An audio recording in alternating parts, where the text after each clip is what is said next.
Welcome to the kNights podcast. I am your co-host, Keiko, and with me tonight is, as always, Ben. You'll never get away with this, Scorpio brochacho. Yes. Welcome back to the kNights podcast. Back. We have been on hiatus, moving hiatus, or I have been moving. But we're back, brochachos. Again. Moving target. What? What? What? How you been doing, sir? It's been too long. I see what you did there. I don't know. It's been kind of busy with a lot of things going on. So much stuff. It's almost like a hurricane. You show yourself out. I don't know what you're talking about. I'm just saying, it's like a hurricane. File. Okay. Yeah, it's been busy times. I've been moving out.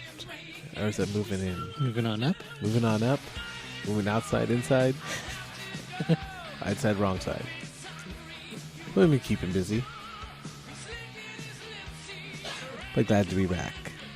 So should we start with a round table question? Around a table question? The table question. Well, here I am. You're really getting the most out of this. Yes, I am. I'm going to rock this like a hurricane. What? It's all accurate. So, round table question. Come on. I'm going to bring it. Bring it. What movie could you watch over and over again? Like if you saw it if you saw it on TV, but like if you ever see it anywhere, like I want to watch that again, or like I feel like watching that again, you could watch it over and over again and over again. Oh, now I get it.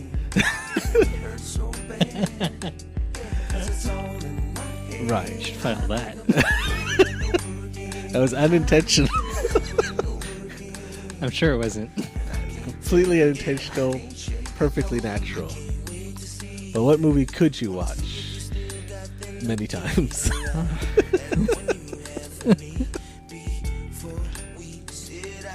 It's an excellent question.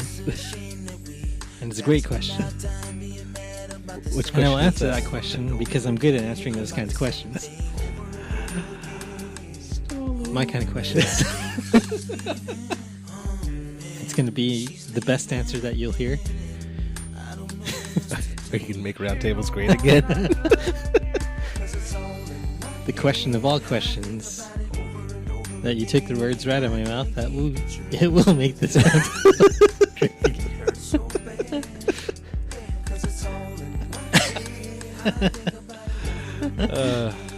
Maybe you should start. Okay. So, I guess I'll answer my own question with a question. No. Actually, I had two because I was thinking about it. And one, I guess, makes sense because it's my favorite movie. It's Scott Pilgrim versus the World. Oh, a good one. Because it's like a complete kind of, at least to me, like it's funny. It's got really good action. I mean, Edgar Wright directed it, and it's actually better than the book too, which is weird. But I did watch the movie first, and then went back and read the books. But the movie itself's got like everything you could want from it. Like I said, it's funny. It's got action. It's got like an actual story going through it. So for me, that's why it's my favorite movie. But I think I could watch it over and over and over again. So that's my first one. Is that one? It's Scott Pilgrim vs. the World. If you hadn't seen it, I would have to agree with that. It's very rewatchable. Yeah, that's what I think. Because it's got even just the style. Because you got the Edgar Wright style in it. Like if anyone else had done it, I don't think it would have been the same. because you definitely have his feel with how the cuts are done. They're like quick when they need to be, or longer when they don't need to be. It's just perfect having him work on that type of story. So it could have gone awry, but I think that's Yeah, it could have totally just been so boring. nice. Exactly. So if you hadn't seen it, How to work that you should in definitely see it. That's my first one, and it's my favorite movie. Should I go with my second one, or you want to go with You Still Need Time? Or are you just going to use that one? No, we can alternate. Okay. Mine is should be obvious. Well, which one specifically? I would specifically have to go with Crystal Skull. no. No. Definitely the skull. He's doing a fifth. It's gonna be awesome. Awesome. You know what it makes me think of? It makes me think of Star Wars. Because, like, when the prequels came out, we were super excited by them. That's great. And then they came out. And then Crystal Skull, we're getting the fourth Indiana Jones. Yes. And then we saw Crystal Skull, and we're like, oh, this is not what we wanted. You know, I was fine with Harrison Ford kind of stepping back into the role again. That was awesome. I didn't like Shia LaBeouf in it. You have to ask yourself, do you like Shia LaBeouf in anything? I didn't like him in Transformers. Yeah. I didn't see Holes, but you said Holes was pretty good. Yeah, Holes is fine. I think his earlier was like when he was on Even Stevens, he was a popular character. Never saw it. Well, the show. I never saw it either, but he seemed popular. The show was popular on Disney Channel. And then I think Holes was his first movie after that. So he was still kind of that kid from Even Stevens, but he wasn't apparently the guy that no one likes anymore now. He was still innocent and younger then, I think. And not crazy. Yes. At some point. And that all went out the window. I would say the first Transformers. Probably. Because, like I said, I saw Holes before, and I was like, oh yeah, he's cool in Holes. And then I saw Transformers, like, wow, that was unnecessary. Wasn't that the one where he hurt his hand in a car accident or something, so they'd rewrite the story or script around him? For Holes? No, Transformers. I hadn't heard that. It's like, oh look, his hand's injured. That's why it's all bandaged up now. And good job, you're ruining the franchise.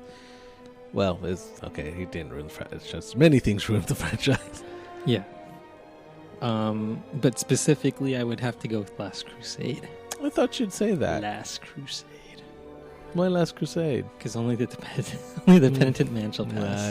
The penitent man kneels before God. Kneel! Okay, it's clear. The penitent man. Penitent man. Penitent man. Penitent man. Penitent man. Penitent man. Kneels! And he sits up in bed. Or on the ground. He's like, lie back down. He's like, the penitent man kneels before God. That is a favorite, I think, of everybody. Like, I guess I don't know. Because he's fighting the Nazis. He's always fighting the Nazis. Well, no, I take that back. Temple of Doom. No, not that one. Temple of Doom. No. He went back to his roots. The third one. Although Temple of Doom, I think at the time, it was kind of like the lesser of them. Like people like Crusade, then Raiders, then I think Temple of Doom tends to fall at the bottom of the list. Not counting Crystal Skull, but I would say that's about of the order three. of my list too. It's the normal list, but then I think there's a campy because I think Temple of Doom is meant to be campy. Like it's supposed to be exactly what it is, and I don't think that's what everyone signed up for. That's not the Indiana Jones they wanted for, but I think it's the exact one that he wanted to make. Like what you see on the screen is exactly the type of movie it's meant to be. It's supposed to be that kind of, I was gonna say comic booky, but that pulp, that action comic from back in the day. Like as if the comics that came out of the 30s or 40s or whatever of action, that's kind of what it's supposed to be like. Yeah. A throwback to that kind of thing. Yeah. And it's not for everybody, obviously, because that's usually the lowest on the list. But I think when you look at it from that perspective, then it makes it a better movie. Like, if you're looking at it from just pure, like, compared to Raiders and Last Crusade, then yeah, it's the odd duck. Easily the oddest one between the three. Is that duck's name Howard? Howard the Duck? Yes. Quack. But yeah, I agree. That's a good one. I don't know if I could watch it over and over again, but it definitely deserves a rewatch, actually, come to think of it. But that's just me. I think I need to rewatch all of them, actually. Time for a marathon, because they are coming out with the fifth one. Yes. So I got to marathon that. You got Ford, you got Spielberg, no Lucas to screw it up. And it's under Disney's creative control. Wait, who did the fourth one? Lucas. Oh. Okay. I get it now. I get it. So what's your second one? My second one. And this is going to be not a big one either. My second one's actually Clue. I don't know what it is, but I could rewatch that movie over and over again because it's so funny, so quick. I don't know, something about it just... Anytime I see it, like, I keep scrolling past it on my Netflix thing going, I should rewatch that again. I like watch it every time, but I'm like, I should watch that again. Because it's such smart comedy, and I mean, all the characters are really funny. And it's funny because it's a movie based on a board game, which shouldn't work. And actually, technically, it did bomb in the box office. Jumanji? Well, not based on a real at the time, because Jumanji, I think, became a game after. But, like, it's no Battleship. But the movie did bomb when it came out. Okay. And, well, one of the things about the movie, have you seen Clue? Yes. Is they have the multiple endings at the end, right? Spoilers, I guess. But I'm not going to tell you what the endings are, but there's more than one. Stay till the end. Well, if you have the DVD, I think it plays all of them. Right? Any of your home releases do play all of them. Does Netflix do that too? Yeah. Okay. It's built into the home release. Okay. But the theatrical release did not have that. Actually, each theater had a different ending. So, in order to see all the endings, you had to, in theory, go to more than one viewing. Kind of an interesting attempt at something like for replay value, although the movie's the same every time, which is fine with me. I like the movie, but I think that was part of the reason why it didn't do so well. Plus, if you told somebody, oh, they're making a movie out of this board game, it'd be like, well, when they talked about making Battleship, you're like, they're making a movie out of this game, Battleship, which also didn't do well. I didn't see that one, so I can't say why, but I have an idea that but the thing is, you have to you're basically writing a full story, like whole cloth. Because if it's based on a board game, it has no story. Well, Battleship doesn't, but I guess Clue technically does, because in Clue, Mr. Body's been murdered, and one of the ones you play as, and everyone that's there plays as one of the characters, and you have to go around figuring out who did it, where they did it, and with what weapon they did it. So technically, I guess there is a story there. It's just a murder mystery when it gets down to it, which they could have just done. They could have just done a straight, like, murder mystery, called it Clue, and just, signed the checks. But they didn't. They actually made it fun and funny and interesting. Like, it doesn't take itself, there's a murder, sure, but it doesn't take itself super seriously. It's and I think that works in its favor. Like, if it had gone like, let's make this really deadly serious. Deadly. It wouldn't have worked, I think. Although, like I said, it technically didn't work at the time. But I think it's definitely something that's, if you hadn't seen it, it's definitely worth watching. Just for all the humor of like watching these characters interact with each other, and it's so quick and fast that you kind of have to watch it actually more than once to even catch everything. Like if you watch it again, you're like, oh, I missed that.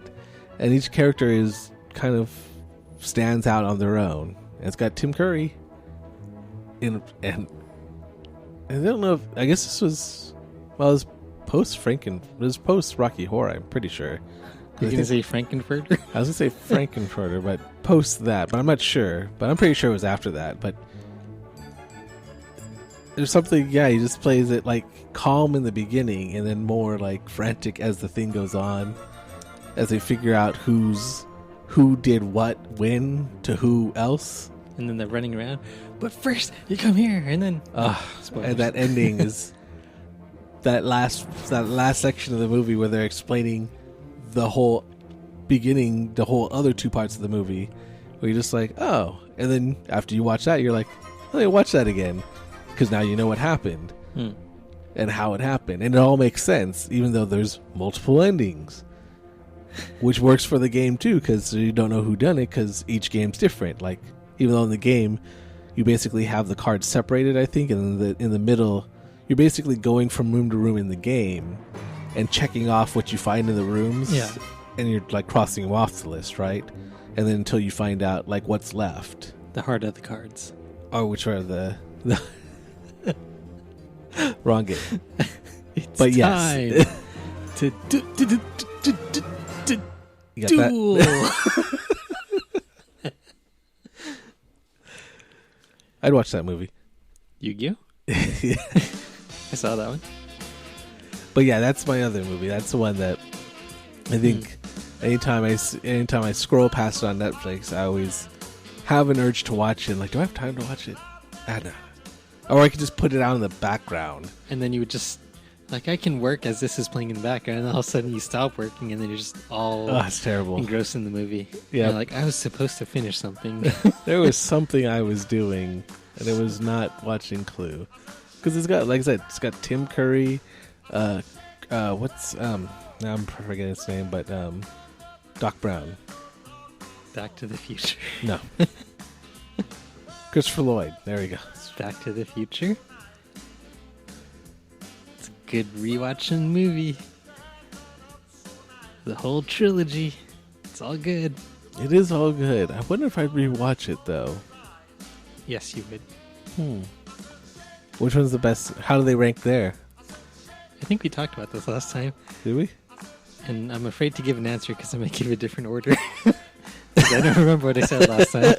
Well, if say that right now. If it's the true order, then it shouldn't be different.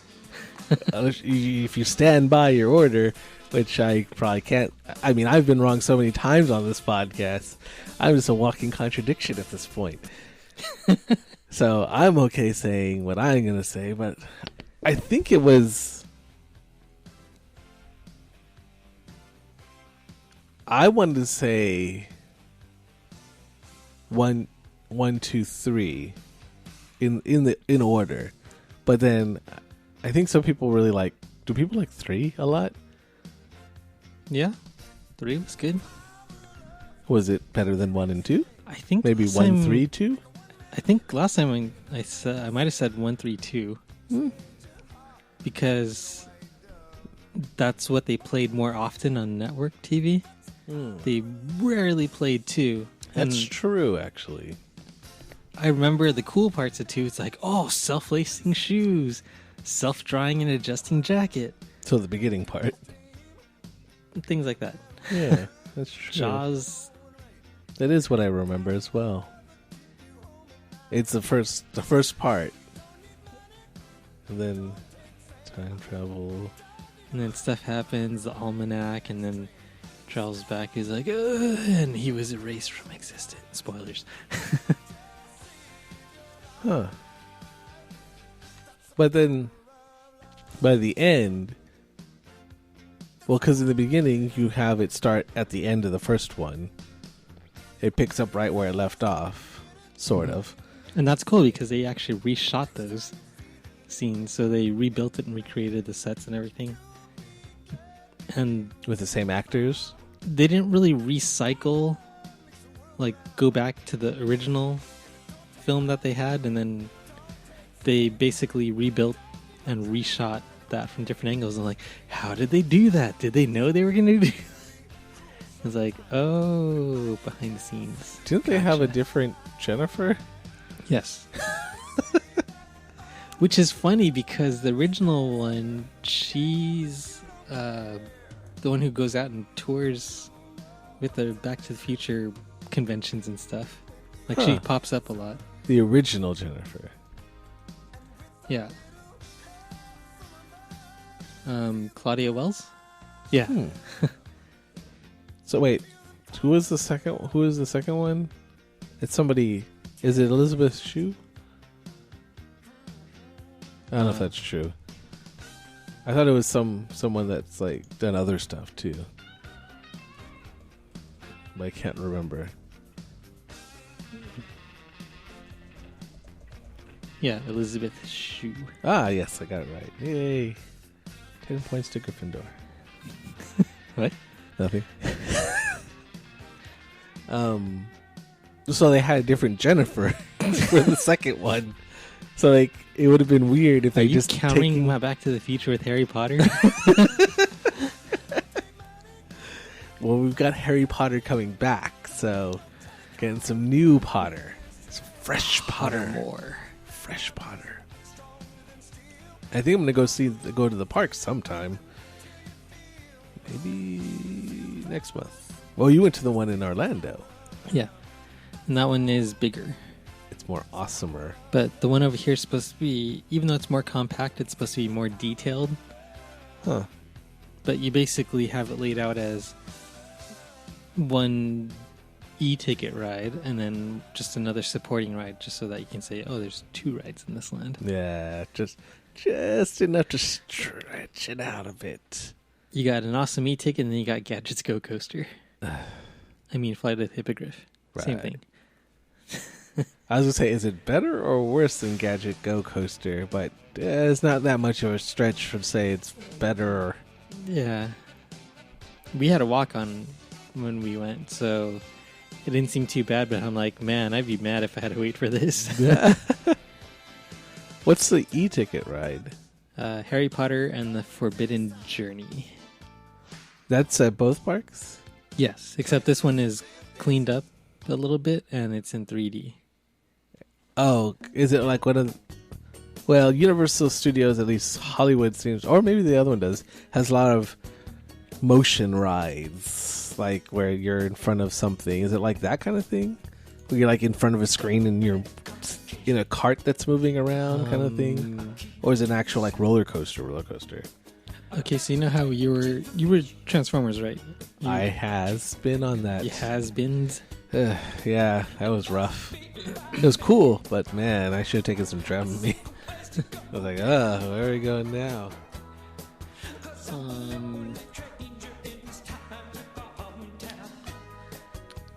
So it's kind of like that. Except 10 points to Gryffindor. No. 10 points to Slytherin? Okay. Hufflepuff. Ravenclaw. Ooh, I remembered all of them. Wow, what a nerd. So there's something called the Kuka... Racha. Kuka coaster. K-U-K. And it's the new generation of robot-based amusement rides. So let me play this for you. Kuka. Kuka. It's where the robot So almost tries to kill you. It's basically like the robot arm they use in assembling like cars and stuff. Like manufacturing. So there's so much range of motion. A lot of articulation. So the video that you see right here, it's a 2-seater. The ride in Harry Potter is a 4-seater. And it literally throws you all around. So it's like as being soon like as on a they flip this on. 4D version of like a bucking bronco ride, where they just strap you into it.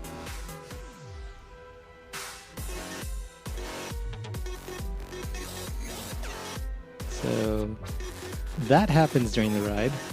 So they're basically just trying to But kill you. the arm is on it is on track, so it moves throughout all the scenes like Transformers. Right, okay, so it moves from scene to scene. But it does all this On top of that. moving you up, down, turning you, twisting you as it's rolling through all the scenes. And that's why you have to have lockers, because you're going to lose all your stuff. Well, because they do the lockers on the Mummy ride, too. Yeah, Which is weird compared to this. because if film you're inverted in there, right? I think don't there's at least remember. one inversion. I'm not allowed to go on it anymore since I tricked Carrie into going on it. I don't know if it was a trick so much as I didn't really reiterate how much it was going to be like. It looks like someone was like in a plant where they were using the robot. It's like, I think I could do something else with that. You know, if I sat on the end of this, it'd be awesome. I think that's how that came about. Sir, get off the arm. Building a car. Oh, that's pretty cool. They probably saw a car seat as attached to it. Like it was grabbing a car seat to install. They're like, you know, that'd be awesome if it was a ride. Yeah. Copyright. As long as the robot doesn't turn against you and try to kill you and slam you into the ground. It actually made me think of the John Denver experience, the one on South Park, where it's just like the plane just smacking against like both sides and then just dropping into the water. Never saw that episode. It's an old episode, like it's like first or second season. But yeah, it's like that's what it made me think of, because it's like. But yeah. But I was thinking about going to it, but it's like you said, there's the e-ticket ride, that one we were just talking about. Then there's essentially the Gadget Go Coaster, smaller one, and then you're done with rides. Then you're just experiencing it. Yeah, the problem is it gets really, really crowded. Really fast. How and crowded is it? It's so crowded. But It feels like you're packed in there, like. and it's a smaller can of than Orlando. Sardines. Well, the overall footprint's smaller, but they did effectively redesign and utilize that space pretty well.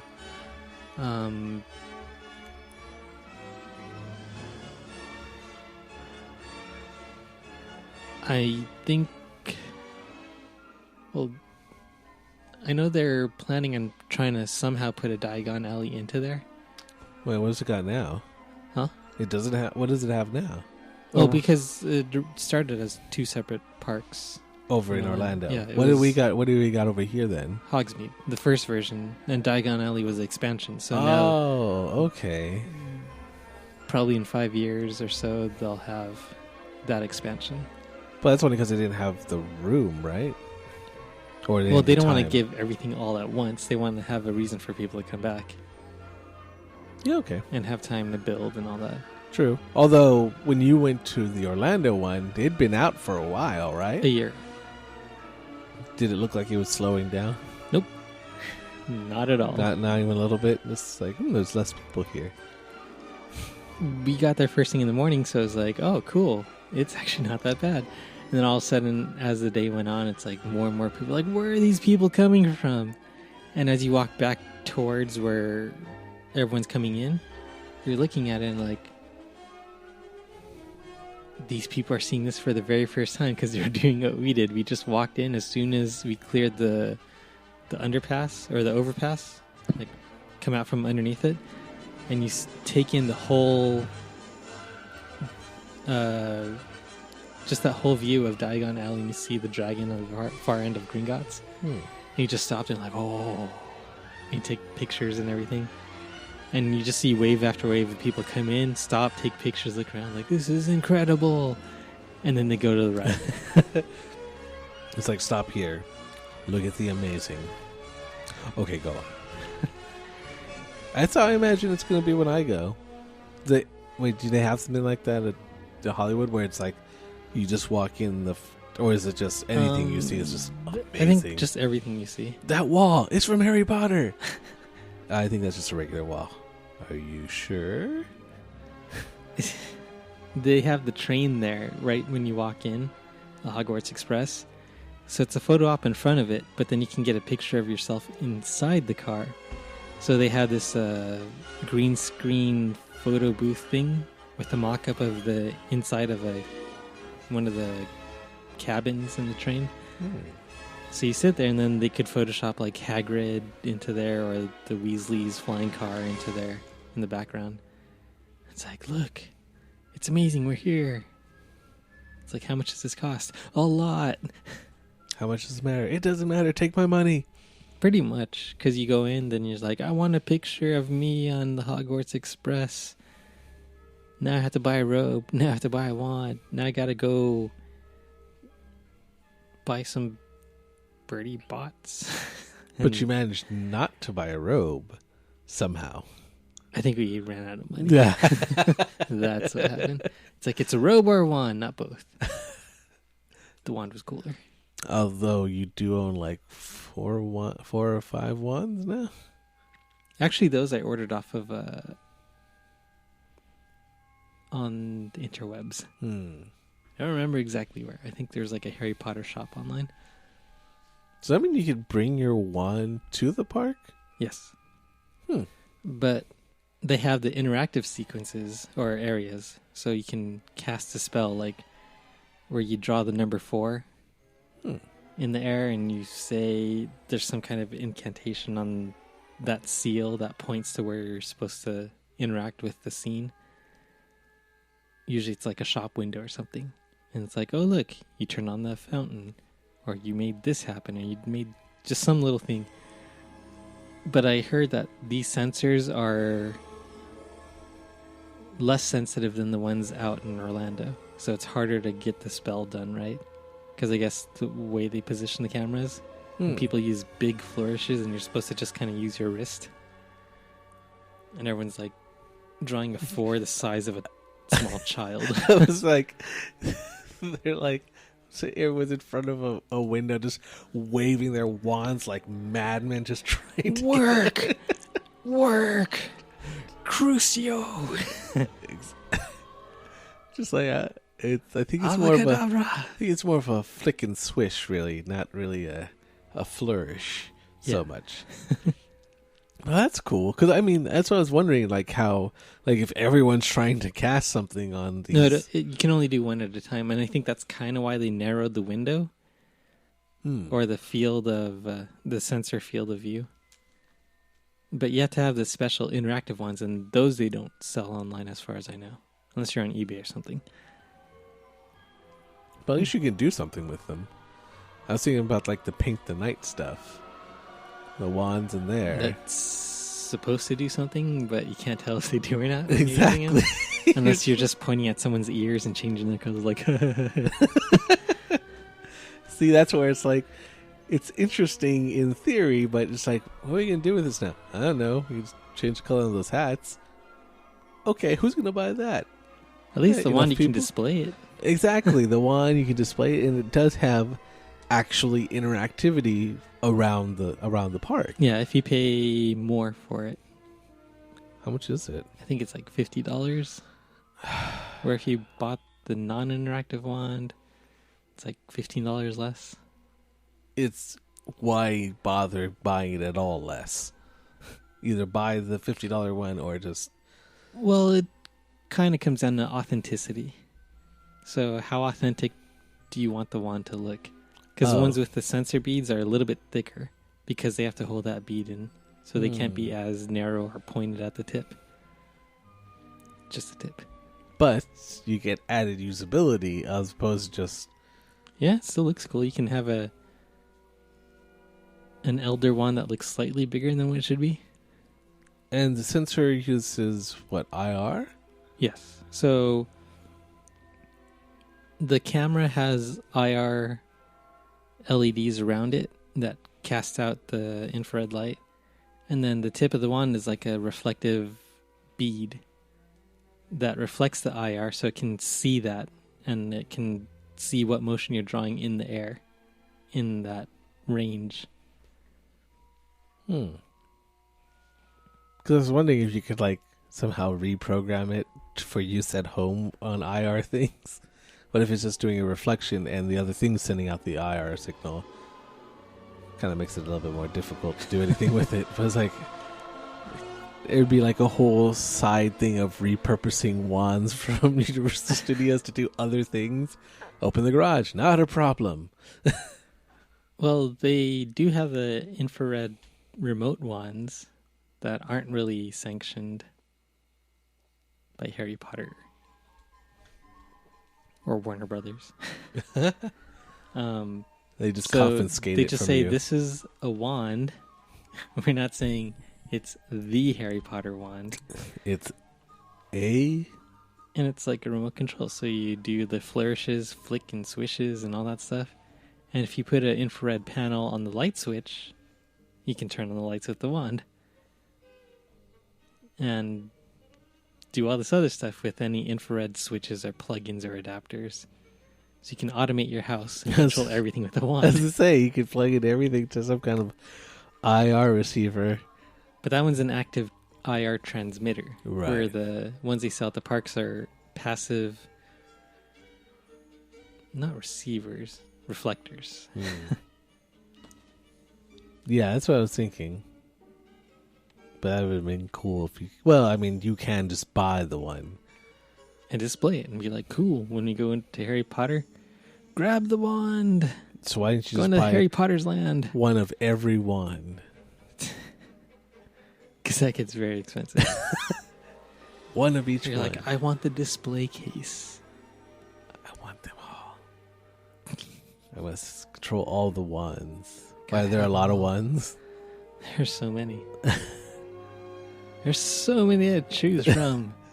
Because they have what they call the hero wands, which are the ones that the main characters or just characters in general in the movie have. And then they have the wands where they're supposed to be more generic, but they have, I think, like 24 of them or something like that. Or of different kinds of wands that, maybe not that many. But like, here's the Elder Wand, here's the, what is it, Dragon Core, and some other, like, this one's made of willow and that one's reed, and this is, so they have all these different kinds. And then like a horoscope, they say, if you're this and these are your dates, then this wand fits you. This is the type of personality of the person who uses this kind of wand. And people are like, oh. So then they look at it, they buy it. Like, this is me. I chose my wand. I mean, it chose me because it's like me. Yeah. It's a good thing that everyone helping you has memorized what everyone does and how everyone fits every person. No, they have cheat sheets. It's like, what are important days? When's your birthday? You reach in their pocket and kind of glance at it and then look back at you. You're like, oh, that's this wand. What about this day? Reach back in their pocket, take a glance at it. Oh, hey, that's this day. Like, what? What? Can I get a copy of that paper? No. I could get fired. Let me see the paper. I have to know. So, But yeah. you get a cool bag and a cool box when you do buy the wand from all the vendors. What about the cape? No capes. Were they expensive?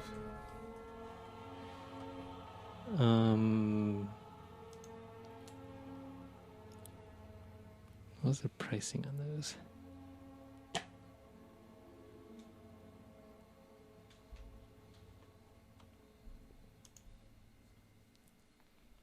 I don't know what the pricing was.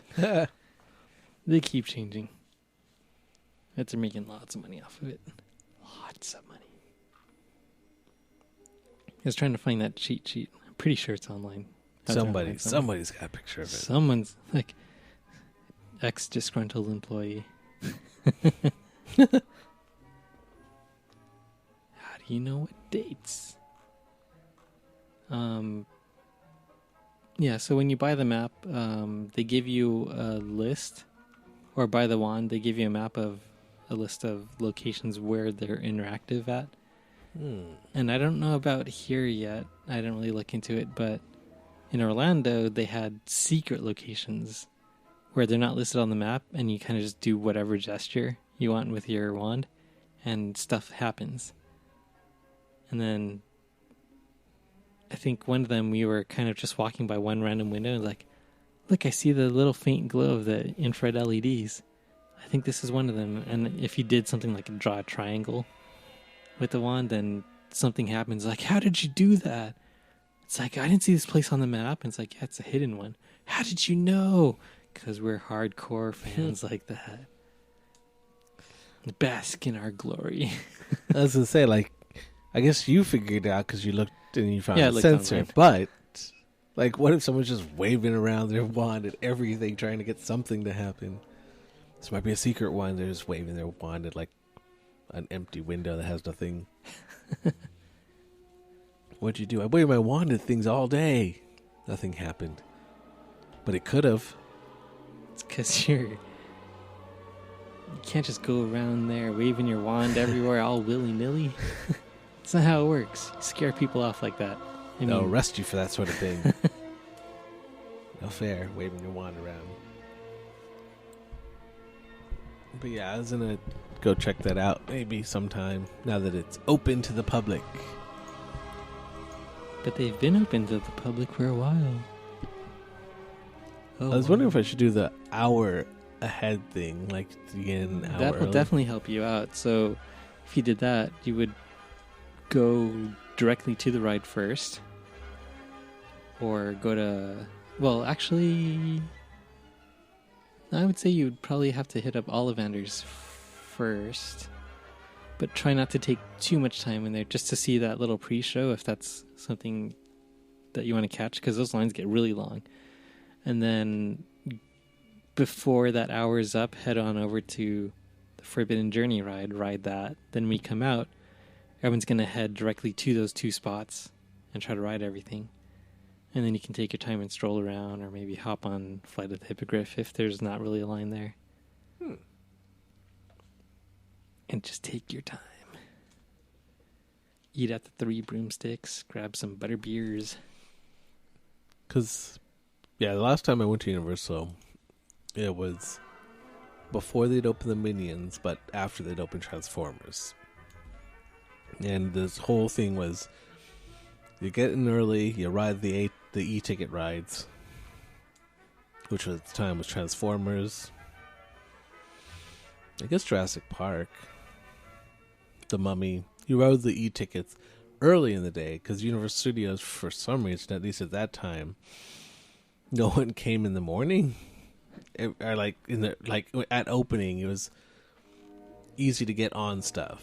Maybe by 11 or something, then it was packed, and onwards. Although maybe at the end of the day it might be good again. Maybe I've never been there late into the day because we were like always done with everything by midday. We'd been on all the rides we wanted to go on. We'd seen all the shows. Waterworld, which is still there for some reason. I think it's just an attraction that everyone can sit down, and when it's hot, it's like, if you want to get wet, you'll get wet. Hashtag bring back Miami Vice. No one knows what Waterworld is anyway, so might as well bring back Miami Vice. Then everyone's like, we're going back to the 80s. You still get wet?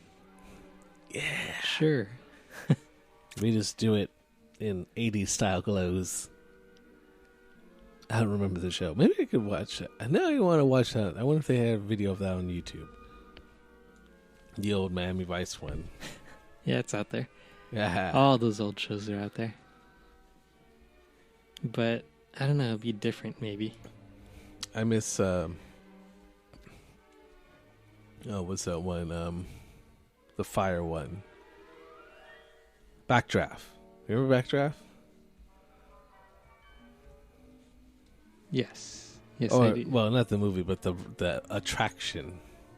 I didn't like it. I just kind of walked through. It's like, it's too hot. Nah, it was cool because then it made a fire.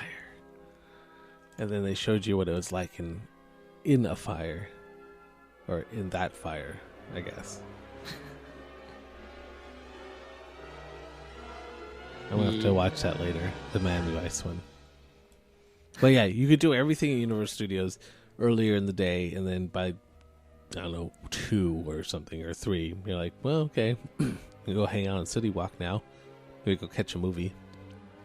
Well, that's one of the things is like with the annual pass, and if you get the parking pass added onto it, or if you buy the one with annual pass that comes onto it, it only works until 5 p.m. 5 p.m. and after that, they're like, sorry, you got to pay full price. Wait, what? Because City Walk, it's a night thing, so a lot of people come, so they want to keep the parking lots and structures open for the people who are going to pay. I forget how much it was, like 15, 20, and there's different tiers. Huh. Like you can pay for super VIP parking where you're right there at the front gate, or pay the cheapest one and be all the way in the back, but that's still expensive. Well, what's interesting is there's parking that's right next to, you come up and you're right next to Universal Studios. Yeah, that's the VIP parking. And then there's a parking that's at the end of City Walk. Yeah, so that's the everyone else parking who doesn't want to pay to upgrade their parking spot. But if you wanted to hang out in City Walk after Universal, the VIP is less useful because then you have to walk back towards Universal. But if you're in the crappier parking... It depends what part of City Walk that you like the best. I guess. But like the theater is near that the other end of City Walk. It's like the anchor to the one end of City Walk. No, it's kind of in the middle now. Is it? What's yeah, beyond there? they've expanded more that way. I haven't been down that way then. Middle-ish. Almost. Well, I thought one of the parking structures came out there. Yeah, they built a new parking structure. Oh, okay, wow. It's a longer City Walk now. It's not your grandmama's City Walk. Grandmama. Her City Walk was just one step. Yeah, everything's changing now, though. Well, I guess they're like actively competing now against Disneyland, which is good for everyone else. And well, it's interesting because they're competing because they're bringing their A game now to go up against Disneyland. Disneyland's definitely in their C mode because everything's down now to make room for Star Wars, which will be awesome when it's done. And then it will be the place to stand in line for stuff. Because Disneyland, they're as opposed to Universal Studios, Disneyland is always packed. Even in the morning, you can get on your ride first, but after you get off that ride, you can pretty much expect your next experience to be a bit more crowded. Because people actually wake up early for that stuff. Yeah. For Disneyland, not for Universal. And Universal, like, we'll get to it. Or unless now that Harry Potter's there, it's changed, and now people are showing up early to Universal. Not too sure about that. I don't think they do. Okay, that's I don't think they've developed that crowd following yet, like Disneyland. Yeah, Disneyland. Where Disneyland's like... rope drop. Yeah, rope drop. Or before. It's like, look, we have new product. I have to have it. Why? Do you even like it? No, but it's Disney and I have to have it. I'm a completionist. Now shut up and take my money. Okay. Yeah, I guess that's good then. So you can still get things done at Universal. Yes, thank. I was wondering because... Thank the maker. It was a big deal that they got Harry Potter. It really was a huge step towards like, see Disney, we can play too. Sort of. And they've got a long way to go. But it's something people were interested in. Like everybody was interested in. Yes. Yes. Yes. Okay, so I'm looking forward to that. I'm going to do that. Yes. Good times. Old times. Way to reinvent the stuff. What is old is new and better. Yeah. Better? Better? Yeah, let's go with that. I don't know. It's not always better when they reinvent things.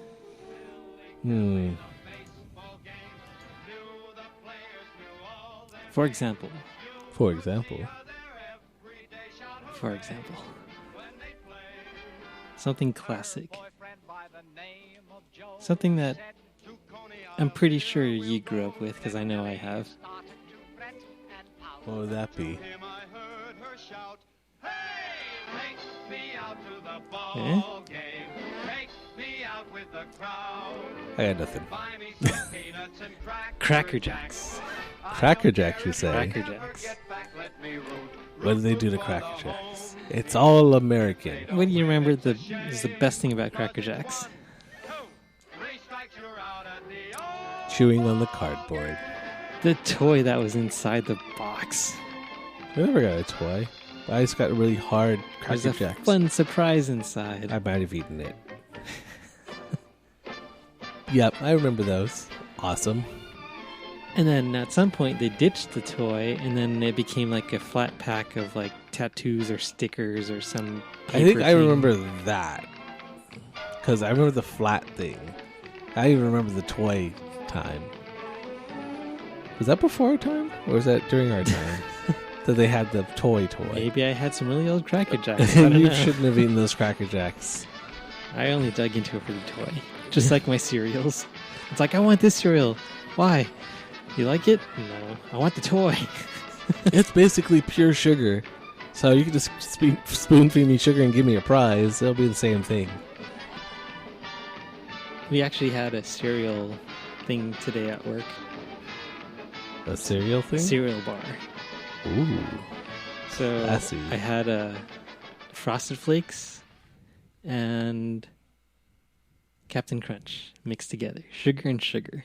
It's delicious. Crazy, crazy man. Delicious. Did you dig through the cereal looking for a prize?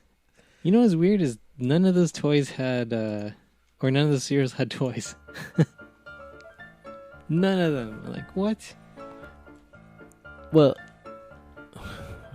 when you think about the cereals, like, So, like, where'd you buy this from? they got rid of the toys and cereals too, though, right? I don't know. Because I could have sworn that the last time maybe it's been a while since I've been in the grocery store. But they had toys still. Not in all of them, some of them. But you had to pick, like, Apple Jacks or something. And remember there was those ones that had the toy in box, and there's those other ones where you had to send away for the toy. Yeah. So like, No, these weren't any of those. They didn't zero have- instant gratification. There's, like, no markings on the box. So it's like, were these, like... This is no gratification. Maybe they're like Warehouse brand or Costco or Smart and Final brand where they don't have toys in them. I don't know. I remember Like they were named brand, so like Fruit Loops, Captain Crunch, Frosted Flakes, Cinnamon Toast Crunch. later on they took it out of the cereal and put it into the box.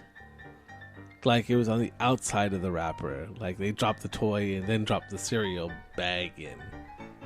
Did you ever stealing the toys that way or something? Or? I don't know. I think I remember them being outside. Maybe they didn't want like someone choking on their toy. But they were bagged. They were in a big plastic bag inside the cereal bag. In case With the the kids cereal. really like to eat. It's like, dump it out so I can get the toy. What do we do with all the cereal? It's magically delicious. It's useless to me now. Throw it away. It's served its purpose. Yeah. Times are changing. Just like No Cracker more. Jacks. They're ditching that quote-unquote toy now in favor of augmented reality. So now you can have to settle for a mobile experience instead. What does that even Yes, mean? the classic Cracker Jack. Classic American snack food. No more toy. That's the American way right there. But I miss getting a plastic dinosaur, the cheap plastic ring, or whatever plastic thing that It's they not had. about what you get. It's the fact that you get it at all. Or you had that little whistle that you blow into and it makes the little siren sound. You remember that? That's the ticket. Now they've got what did you say? Augmented reality? Yeah, that's so everything you'd have to do on your phone. You have to download the Blipper augmented reality app first. And then I guess there's a sticker either in the box or on the box, and you get one of 4 experiences that mimics activities at a real baseball game. So there's a dance cam that allows you to pretend you're up on the Jumbotron. Yes. Huh. There's a dot race around the field and the ability to create both baseball cards and autograph photos of yourself. And those cards that you create and photos can be traded among your family and friends, in case you're wondering. It is there. That is exactly what I was wondering. Weird. So it's like no reason to buy Cracker Jacks anymore, because your childhood experience has been erased. It's all gone. Gone. Yeah. I was never that big a fan of Cracker Jack. I didn't like it. Is They it had like caramel popcorn with nuts in them. Did that have nuts in it? Yeah. Oh, okay. I'm like, So what's Fiddle Faddle? Because it's another popcorn-based thing, right? yeah. But it's Different brand? It's something that's coated, but not... Because Cracker Jacks is what? Like a caramel sort of thing? Yeah.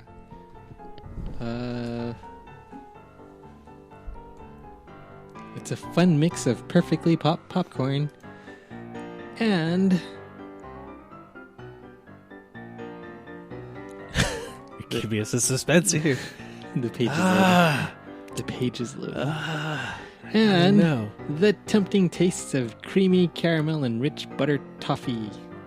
Wait, is this Fiddle faddles a treat the whole family will enjoy.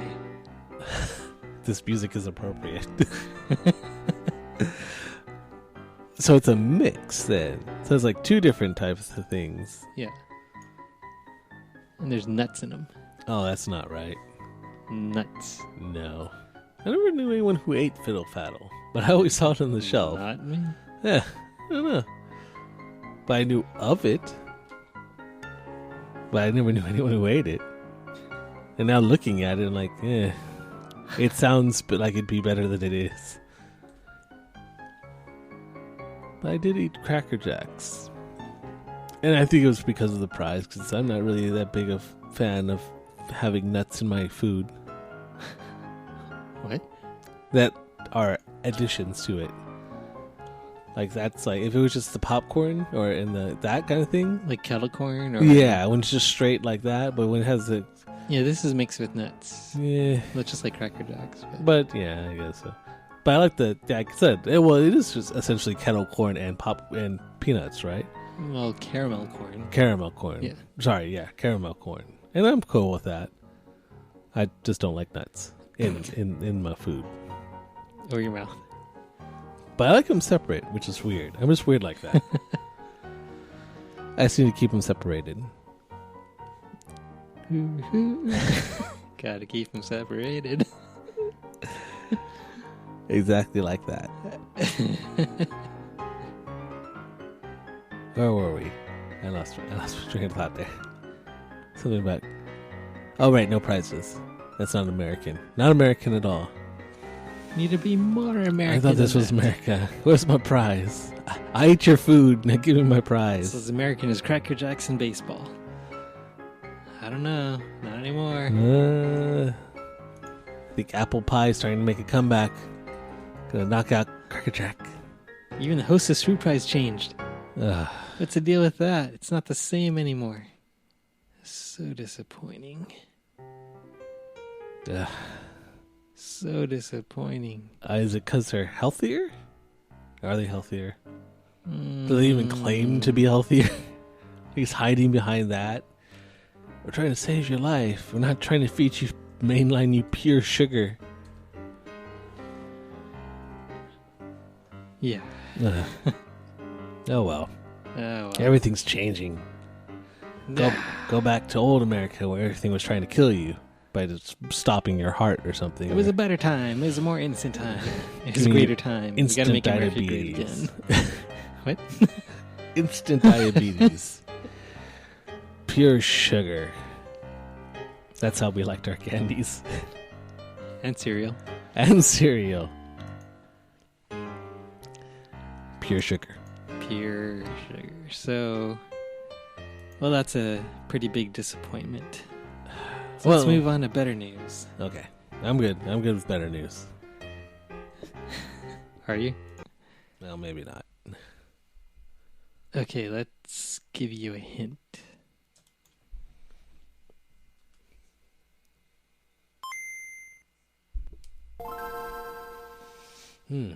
Takes me back to yesterday. I don't know what that was. So Nintendo is a topic. It's weird that it made that sound in the beginning, which was like a Game Boy, and then a Game Boy Advance sound, and then it's playing an NES game. Because I'm a nerd. A video game nerd. I didn't even put up on the big screen. This takes you all the way back. So, Go on. you know about the Nintendo NX, which is the next generation Nintendo system. Yes, I have. After that's supposed to replace the Wii U, Correct. and that's going to come out March 2017. So less than a year away now, but not in time for the holiday season, but afterwards. So they already have planned that Nintendo will stop making the Wii U by March 2018. So 1 year after the release of the Nintendo NX system. Now the Wii U, though. I mean, oh wait, you're saying the Wii or the Wii U?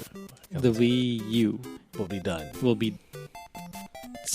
cease production. Cease production. By March 2018. That system that Which everyone is- thought was an add-on to the Wii, as Yes. opposed to a new system, because of poor marketing. But I like it. Oh no, it's a great system. It's just that no I one can- noticed I it. can take the controller to the bathroom with me and keep playing. Which I think was how they should I have feel like marketed. that should have been in the marketing. Missed opportunity. It's good. You got any sanitizing wipes for this? It's my controller for a reason. I was gonna say, you want your own controller, you bring your own controller from home, and you sync that stuff up. You can't just come in here. Where's this controller been? You don't want to know. You really don't want to. Did you know this can work all over this house? All over this house. All the places. Perfect Doing signal. all the things. All the things. But yeah, it was a good system. But yeah, It is a good system still. it is a good system. Even I wasn't even sure about it. And you're making fun of it. I still make fun of that. But I mean, I don't know if you had this other news that you were going to talk about this as well. Probably about a certain game. Are you going to be talking about that? Is this the one that goes onto the NX? As well, yes. It is one of them. It is. It is. It is. So I think what you're hinting at. One time. I could be wrong, Probably. but the new Zelda is delayed by Nintendo. Originally, it was going to come out for the Wii U for the holidays, but they're delaying it so that it'll be a console release with the new NX, Nintendo NX version. It's going to be both, right? They're going to have a Wii U version and an NX version of it. Yeah. So it was just going to be for the Wii U, and they were going to do some other release title with the Nintendo The NX. But now they're saying this is going to release with it. So they're saying they pushed back the production of the game for further quality improvement. Better graphics, better whatever. Take advantage of the NX hardware. And it'll be released simultaneously on the Nintendo NX. No, it's been being pushed back for a while too. They keep pushing it back, but It's like this is going back to like a lot of the artwork and screenshots that they have look incredible. Incredible. I like to hope so, because they haven't done anything with it for a while. They didn't do a release technically on the Wii U. Well, I guess they are going to, but people have been speculating. Okay, the Wii U's going to get one because the Wii got one. Although technically, it was the same thing. It was the Wii and the GameCube. Like that version came out at the same time as well. I think. Like it was when the GameCube was going away and the Wii was coming up. They did a Wii version and a GameCube version of Twilight Princess. Yeah, they're trying to do it more to support the launch of the new system, Which makes sense. But not alienate because financially the people that don't. Yeah, financially they're still struggling compared to PlayStations and Xboxes that are out there pulling in money hand over fist. Yeah, and they could use a bump because even the 3DS sales probably sagging because just saturation. Everyone who wants the 3DS owns the 3DS now, or owns the new 3DS if they want the new one. So you've already pretty much, and it's not like they got in competition in the handhelds. It's just them. So, and mobile phones and stuff. But so they could use a shot, and it's sad that the Wii U didn't do as well as it could. It started to get a bump once Mario Kart came out and Splatoon came out, so it did get its bump, but just kind of late in its run, which it would have been nicer if it came in earlier. It would have been nice if they just called it something else so people could tell it was a different system. Which I hope they go back to using the Nintendo name with this next console, which seems like they might be. Yeah, they might be. Considering it's the Nintendo NX so far. code name. Mm-hmm. Mm-hmm. But then the Wii U did have a ton of... The other problem is the Wii... Well, the Wii U, and I'm not sure maybe the Wii as well, didn't have a ton of third-party support either. It didn't have all the games that came out on PlayStation and came out on Xbox. Yeah. They didn't come out on Wii for whatever reasons. And that kind of hurt it too, because at the very least, at least those systems, whether you had one or the other, if a game came out, you could still get it. But if you had a Wii U and that was your only system, there were just games you were just missing out on because they weren't making them for the Wii U. And one of the articles I was actually reading about was AMD secured the rights, or they won the contract bids for all three systems. Yeah. So the big winner? Yeah. They're making the chipsets, the graphics cards, and then supposedly the NX was supposed to have some kind of LCD type Wii U controller system too. So they said there was a separate chipset for that was related to the Nintendo release. So because they're all using the same platform, it should be a lot easier to just port games over from one system to another system to another system. Because it's all usually kind of the same hardware. Open up the world to cross-platform system, cross-platform gaming.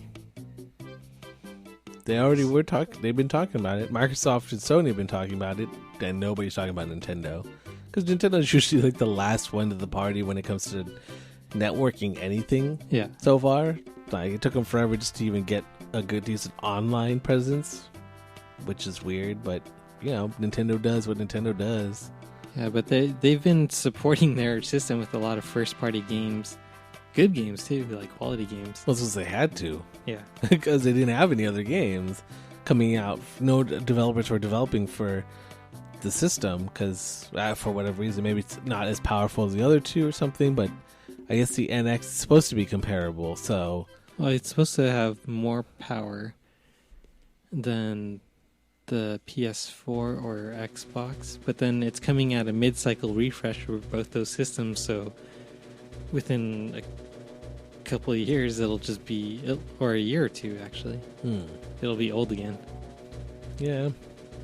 Just can't keep up. But Nintendo does have that, always has the ace in the hole with their first-party games.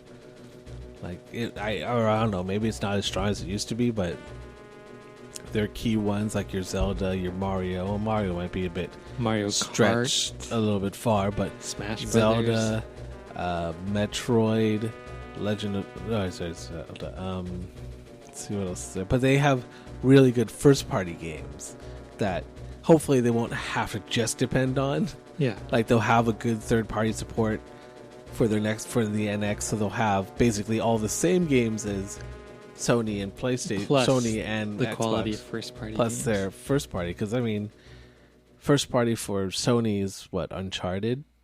It's a good game, but I mean, it's not like as beloved as so many things Nintendo has. A lot of things too, like Xbox and between Sony and Microsoft, the games that they're doing, it's like, yeah, these are known games, but with each new version that they put out, saying Uncharted 2, 3, 4, whatever, they're like, oh yeah, it's the same game, better graphics, but the same game. Like, That's kind of true. But then again, like, Zelda doesn't change too much. I mean, it did when it went from 2D to 3D. But beyond that, you're still essentially gathering items, working in the 3D world, although the new one's supposed to be even huge-ish. bigly huge. So that's going to be something different. But the core gameplay is basically the same, I'm guessing. Although I didn't play Skyward Sword, so maybe that was infinitely more different. But it makes me think about, like, when Zelda first came out, and then they made Zelda 2, Link's Awakening, and people were like, what the heck is this? It's something different. We're trying something different. Stop it. No. Don't do different things. And then you have Link to the Past, you're like, oh, it's top down. Okay, yeah, this feels right. And Link Between Worlds. Let's not speak of Link's Awakening ever again. And then they didn't. So, I mean, I guess if it works, why break it? Is what they're probably thinking. People like the Uncharted one because it's so cinematic, but it's still basically the same thing when it comes down to it. But then you do have to give Nintendo credit for kind of seeing where the technology is going and embracing that too. So they're actually jumping onto the mobile platform. And I know you've played this too. And that is the Miitomo app. So they've already surpassed 10 million users. And I think I had this article from like maybe 2 weeks ago. So it's probably more than that now. And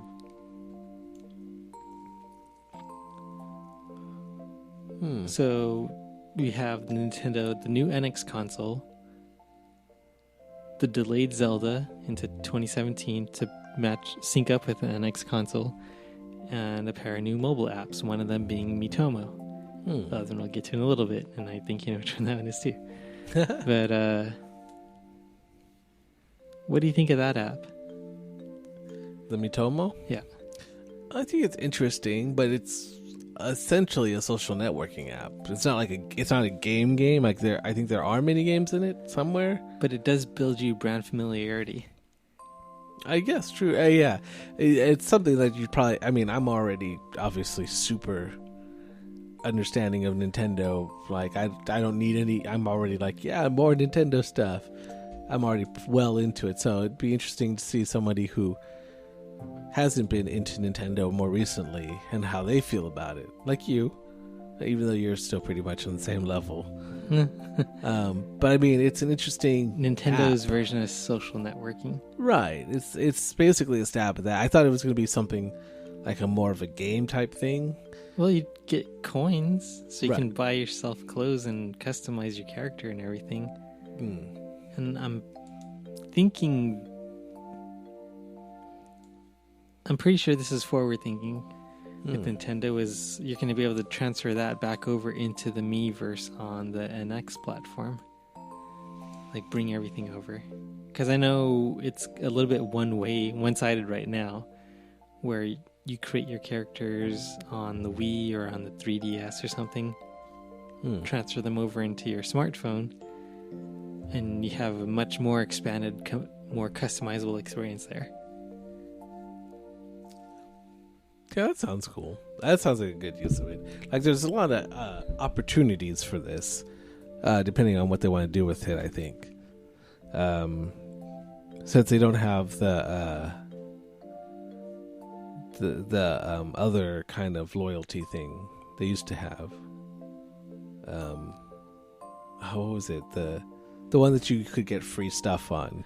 Oh, I forgot what it's Nintendo. called.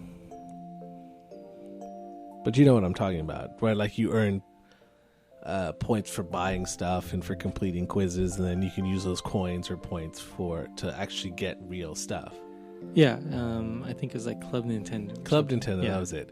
So this new thing could be like a more intimate, like more connection way to do that, and maybe buy stuff through there. Like, maybe. I don't know. We'll see. But they got 2 other mobile apps that are. You okay? Yeah. You got 2 other mobile apps that are coming out. Which one was it? Surprise to me, future boy. Okay, here we go.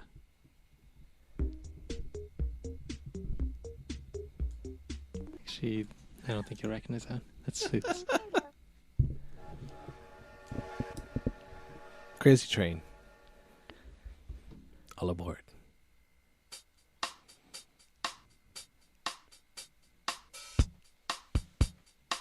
anything yet?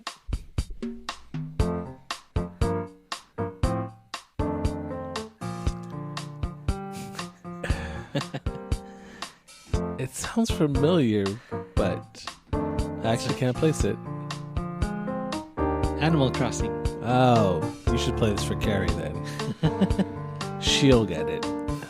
She whereas my addiction is just general video games. Okay. When it comes to Animal Crossing, that hers is true. She definitely I think she might have put a year into it. I think she might have actually cleared a year. Wow. Maybe. I'm not sure, but So, that's why it sounds vaguely familiar, probably. But so what about it? Sorry. that's going to be another one of the other 2 mobile apps. It's going to be Animal Crossing and a version of Fire Emblem that's going to come to smartphones. So it'll be more accessible in comparison to the dedicated gaming systems. So you can have more apps to match up with these 2 franchises. And you'll be doing more gaming in a sense rather than social media stuff. So they're supposed to be more pure game applications and have more prominent game elements. Where the Miitomo app it literally is like a Nintendo-fied social networking app. Right. Well, because the Animal Crossing, I think, is interesting, actually, because they came out with New Leaf. Was it New Leaf? Was that the last one? Or am I... The one on 3DS. I think it was New Leaf. Happy Home Designer. Well, before that.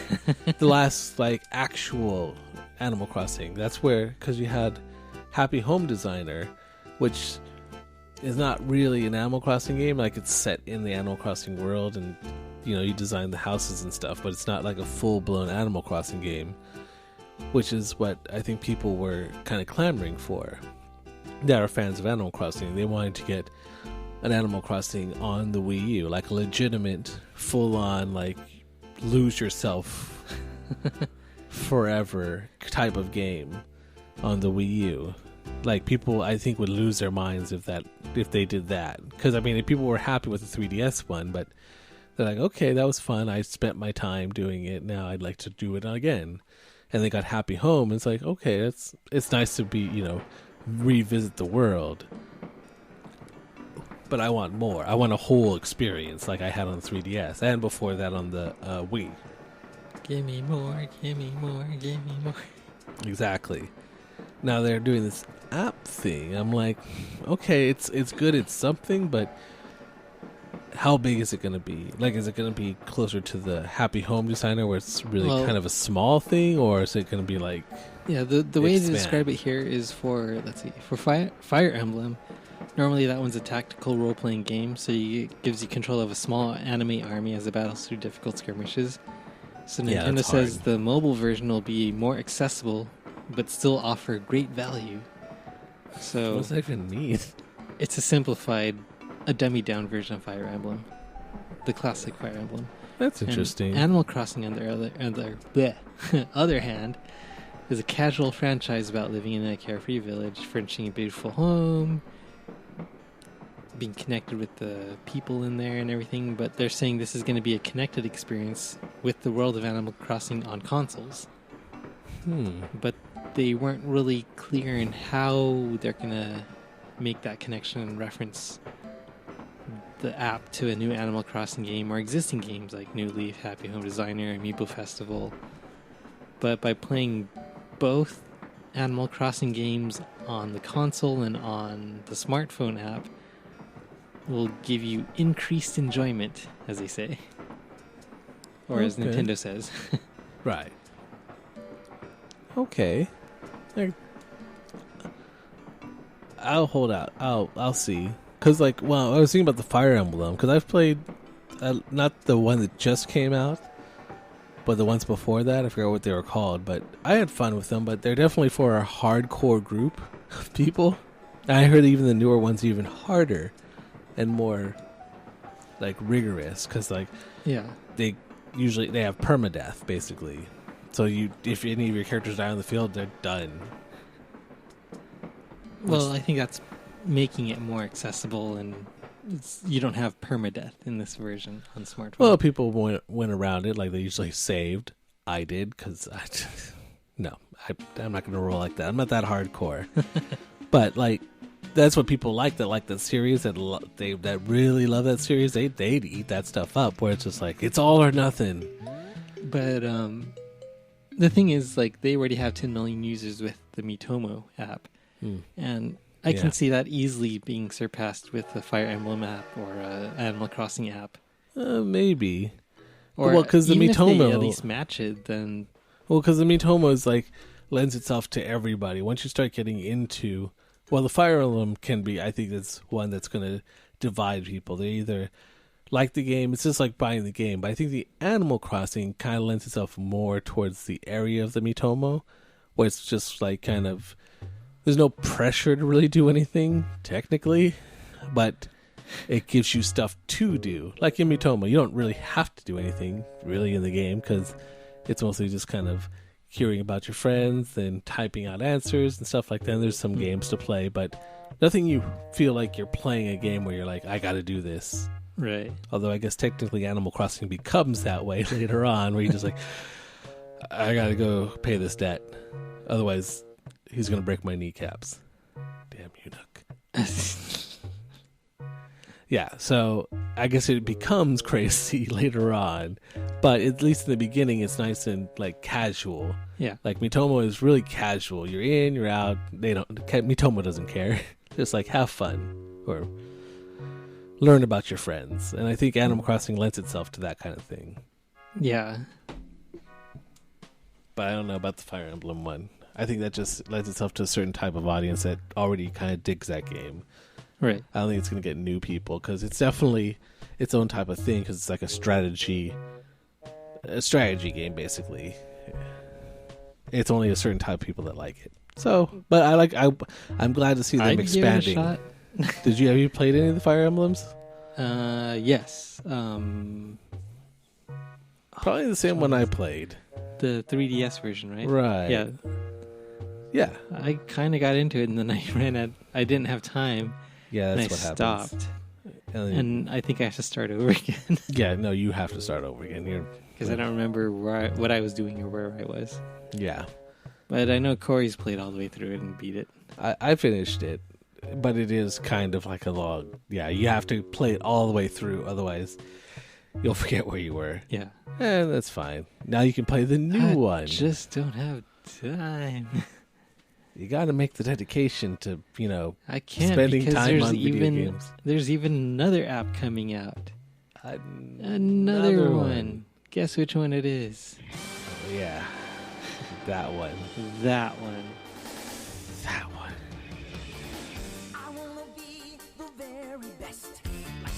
Pokemans. Go.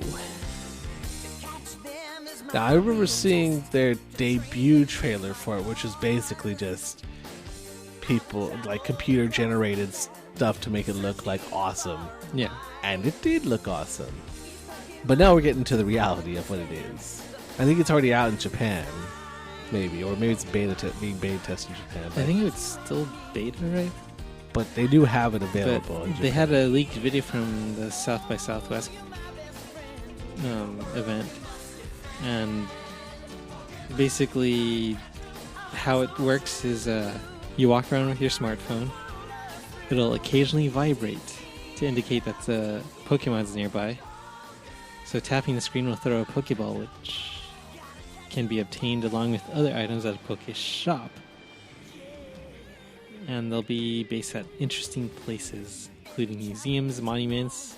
So it's encouraging you to explore via augmented reality, which is weird. It's like, oh, I've been here before. That place, that's the Poke Center. Yeah, with that statue of what's his face, Lincoln. You know, something like that. So some Pokemon will be limited to their natural habitats. So if you want a Squirtle or Poliwhirl, you have to be next to a river or the ocean. And then as you play, your trainer grows in rank, opening up access to new Pokemon, better probability Pokeballs at the Poke Shop. And if you catch the same Pokemon multiple times, there's a chance that one of them will evolve. Furthermore, you can pick up a Pokemon egg at your nearby Poke Shop and hatch it by walking a set number of steps. So these mechanics should always ensure your travels are always rewarded, even if you hit up a mountain. Even if you hike up a mountain to find another Caterpie at the summit. It's supposed to be a rare one. Ah, it's supposed to be shiny. What the heck? Why is it a Pidgey? Come on. Come on. Spearow. Forget this. Yeah. Going back down the mountain. It does sound interesting. Like everything I've seen and heard about, like I want to try it at least. I am curious about how it makes its money, though. Like if the real cash is for buying Pokeballs and stuff like that, then I'm like, I mean, I could see that as being a thing. I could see it for the ones who would be lazy and just want to get things done quick and not have to wait. It's like, I'm going to plunk down $90. I can get whatever of this rare, the harder to get coin is. Where the other one is like, oh, you answer questions and be more social and whatever they want to encourage you to do to help boost up the ecosystem, like the Miitomo. And then you'd be rewarded with coins, and that would be way more appealing because then you're not forcing to have to pay for it. But then you'll have those people, because there's always those people who just don't want to go through there and like slog through all that stuff. Like, just give me what I want. Here's money. That's the spirit. I'm the best. Take my money. I'm the best. I bought my way to the top. I'm rich. Did you say you're Rick James? So that's the one of the things I'm wondering about. Like, can you become the best without spending a penny? Yeah, that's one of the things that they don't really talk about is how the battle element's going to work, because it's a location-based smartphone game. You might be able to pick from like different teams and kind of like fortified defenses or challenging other monsters. Like,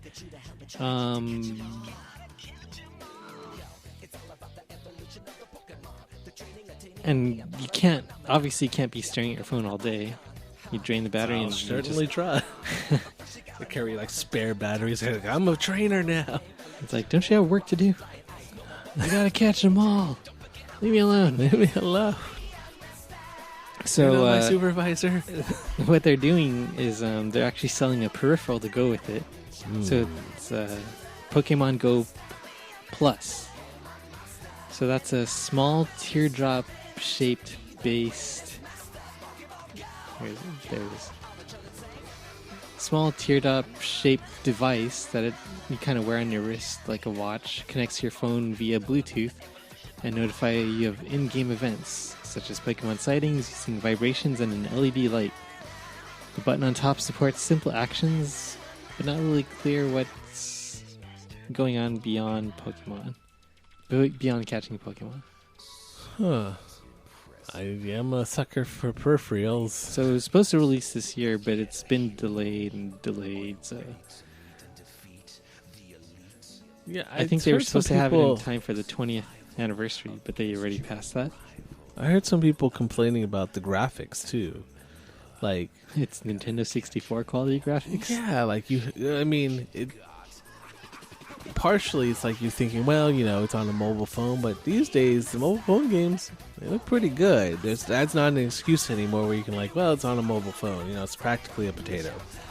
You can't even say that anymore because there's some really good looking games out there on mobile. They're just gorgeous. So gorgeous. You can't just get lazy. It's on a mobile. It doesn't cut it anymore. So I could see maybe they have to do a lot. Maybe that's why the graphics have to be simplistic.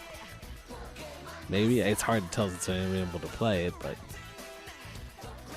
yeah, that's one of the complaints I had heard. It's just it doesn't really look that good for basically Nintendo first party type of game. It was this kind of low polish, maybe. Yeah. I don't know. Maybe they're taking time to address those concerns. I sure hope so. I'll play it anyway because I think it's free to try. Yeah. Probably. Which I don't know if they're doing it like their other stuff on Nintendo, on 3DS they came out with the Pokemon Picross game. Oh yeah. And you could spend real money to get their their tokens to unlock stuff, or you could unlock it in game just over time. Yeah, but there was a certain amount. If you spent a certain amount for the coins, eventually it capped out, and then you just own the game free, and you can buy as many of the coins as you wanted. So it's basically, if you just want to spend a little bit just to get the few amount of coins to get you bumpy to the next thing, that's fine. But if you keep buying coins, eventually they'll go you've paid for the game. Here, take as many as you want free now, because you own the game now. It's not. It started out as free to try, but now you've bought it because you spent enough money. Not like other games where it's you can keep buying microtransactions until you're poor. Guitar Hero Live. What? What was that? Guitar Hero Live. Cough, cough. Coughing. So I think that was a neat idea when I saw that on the game I got, because I'm a pretty big fan of Picross. So if they do that on other games where you can spend money on it, but if you spend X amount, then you essentially bought the game. So we'll unlock everything you would have paid for free, because obviously you're willing to pay for it anyway. So that's why when you do it in that game, once you get $32 spent, it just lets you buy as many coins as you want, so you can unlock everything, right, as you see fit. So for the Pokemon Go, I do wonder if it's going to be it would make the most sense if they were selling the Pokeballs. It seems like the most obvious microtransaction that they could do. Not very creative, but you need Pokeballs to catch things, and we're going to sell you Pokeballs. No, Pokeballs are free, but if you want the better versions, like a Master Ball or something, $200. Yeah. Oh look, you don't want to miss out on catching that rare Pokemon. You got to have one of these. Master Ball. $20. Yeah. I was I don't know if that happened, but yeah, I could totally see that happening, actually. That's kind of a bummer to think of that route. I wish they'd do something better, but, it's easy money. So I can't really argue the point. Yeah. They'd probably try that. Buy the better balls, then you can win. You only get one shot at this. You only get one. Only one. Pay us $20. Yeah, so that's some of the new Nintendo news that I had Oh, okay. for this time. And there's actually one thing that did catch my eye. And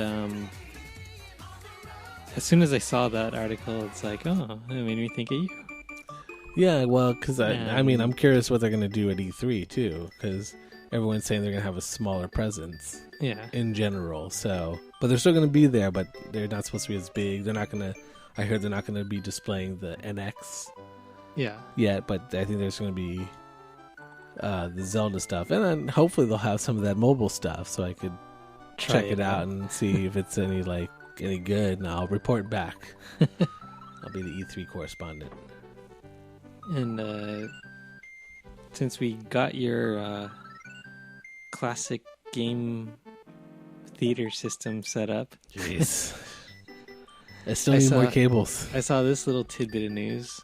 They have a Bluetooth adapter, a wireless adapter to bring whatever wireless gamepad you want to the NES, the classic NES. So it's a retro receiver that works with custom retro controllers to DualShocks and Wiimotes. So I don't know if you saw it or if you're into it, maybe. I hadn't seen it, but then, part of me is like, well, it's really cool. Like, they talk about the acclaimed double player, which basically, I think, use IR. So you had to just have a point-to-point Yeah. on it, but it's basically wireless, and that was cool. It's a cool idea, but when it comes down to it, like, if you have an old school NES system, like you went out your way to buy one, obviously you want to play Did you buy Old that one, school. or did you already have it? the NES. Yeah. I bought it from. It was one of the first ones I got, probably from a swap meet somewhere. I think all this is came from a swap meet somewhere that I have. But yeah, if you own any retro system, if you went out of your way to buy a retro system, then you're probably intending to play it on an actual controller for that system. Yeah. Otherwise, you'd be just like anyone else, like, well, I can just emulate every game, retro game, and just play it on my controller. Which I always hear. Like, every time I see a thread on Reddit about classic games, like, look at this collection, it's like all these classic games, like, and there's inevitably a comment in there that goes, I could just download all those on my emulator and play. I could download the whole library and play it. I don't know what the whole point of the collecting is. Well, that's why you're not going to be a collector. Sounds like a millennial comment. Yeah. It's like, yeah, it's a factual statement, but you're kind of missing the point about it. So this seems like if you were going to play it on like your or on your computer or something, and you wanted to play it with a controller, a newer controller, like if it was, I was for some reason thinking, well, if they had it wireless and you were still playing on an NES controller, like the old rectangle block controller, 2 buttons, directional pad, start, select, that's all Those you things are durable. get. The old systems are durable, to be honest. I mean, although I did have to change out the pin connector in the NES, but the system itself, it's, I guess, so simplistic. All you needed to do was change that one piece and we were ready to go. Usually it's like, what's wrong with it? You just need to change this piece out. Whereas now your 360, you're like, oh, there's a red ring, what do? Set it back. Can I fix it myself? Nope. Don't even think about opening that sucker. You'll void the warranty. Yeah. But it's out of warranty. You'll void the warranty. But a lot of those old systems I have, they're still chugging along, coal-powered and all, it seems like. So, I guess there's something to be said for old retro consoles and such. But, I mean, that's pretty cool, though. I mean, no interest in playing a Super Mario 3 with the DualShock? would it I don't think it'd have a rumble feature either, right? No. Well, just like the remote, it's like, okay, it's wireless. Yeah, I mean, Stupid that's cords. definitely convenient, although the NES cords know what I themselves could are pretty see? long, actually. You know, I could see where it'd be convenient is if you had the TV screen across from your bathroom door. So you just have the door open, you connect that. It's like, I want to keep playing from the comfort of my throne. but I don't want to play it on my laptop or my other thing. I want to play it on the original console, which is kind of down the hall there, but I can still see it from The here. cord's not long enough. Then yes, that is a viable scenario why you do that. Then I will spend $20 and buy a retro receiver. Worth it. Well, because the Retron 5 comes with a controller, a quote unquote universal controller that works for all the slots it has, because it has Nintendo, Super Nintendo, Genesis, and one other one that I can't remember off the top of my head, as well as like Game Boy Advance slots and stuff. But it has to have a controller with it that would, in theory, work for all those consoles. So it's like this. It's a Bluetooth controller, so you can't play not having to be against your console. But it's a little weird, at least for that one. Like it doesn't feel like any of the consoles controllers, because it's not. But yeah, and like I said, it sounds interesting in concept with the being able to go far distances and play. But like I said, yeah, like on any normal sized room, the NES controller themselves, the wires are pretty long actually. So you could play it from usually across the room or as far as you're going to be. So it's not like something that's insanely short. Not like a Famicom one, the Japanese NES. They're hardwired into the console themselves. The controllers are. Wow. So you can't disconnect them, and even if you could, the wire is so short you can't really go that far anyway. Well, the Japanese apartments are very tiny. See, that must be it then, because like if you had extra cords, that's just too much that gets in the way. It kind of is, because when I tried to play it, I like pulled out the controller, I started walking backwards, and the system got yanked out of the cubby hole. I didn't even get that far. What's up with that kind of thing? So but they technically fixed it when the American version came out, or the European ones came out. They actually made disconnectable controllers. Although they did take off the microphone that was on the second controller. I guess they didn't expect a lot of European and American kids to be shouting into their microphone. But now they do. Multiplayer. Yes, they do. But for all the wrong reasons. Nintendo couldn't have predicted this kind of animosity towards, well, everybody apparently. You're cheating. It goes to prove why everyone shouldn't have a microphone. Exactly.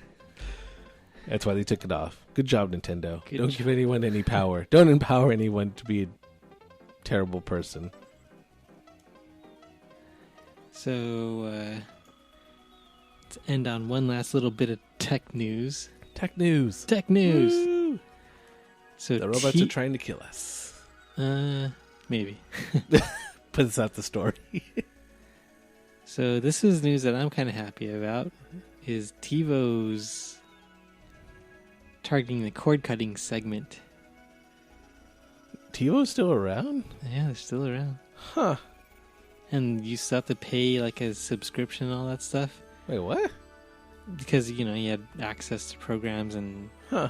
So now they have this new unit that's a DVR that doesn't need to be tied into like a cable service or a satellite service or anything.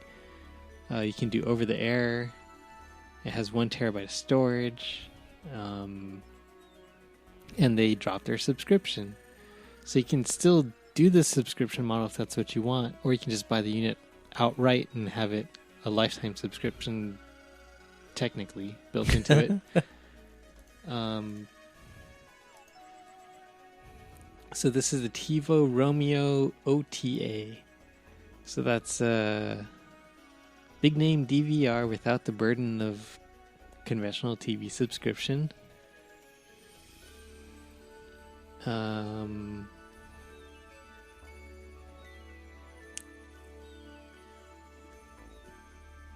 Actually, that was the old version. So this new version is a set top that doubles the storage, or has a 1 terabyte storage, and that whole pricing strategy, but it's still expensive. So if you want to buy the unit outright, it's $400. Damn. It's expensive, but less costly in the long run. You gotta think fourth dimensionally, and Yeah, it I have a carries. problem with that. It carries 4 tuners, as well as the features that you expect from the TiVo gear. So you got the on-screen menu navigation, which I think you don't really need anymore. Yeah, it's kind of the weird problem with it is. That's why I was like, TiVo's still around? But Yeah, it's more of the DVR feature, like over-the-air stuff. But I think they're kind of coming in a little too late now because pretty much whatever comes out on TV, you can find it streaming almost right away, or even before it starts airing. Yeah, you can find it, and through legitimate means as well. Like either Apple sells like the subscription to the show or whatever, or between that, Hulu, Amazon Prime, Netflix, stuff like that kind of have filled in that niche of like, I gotta wait for it to come on TV so I can record it. I was like, I'll just wait for the internet to record it and then I'll get it from there. And watch it commercial free. Exactly. So, but if you're still used to that old way, I mean, this is a good thing. Like, I've been looking at it for a long time, and if it came out like a few years earlier, I probably would have been all over it.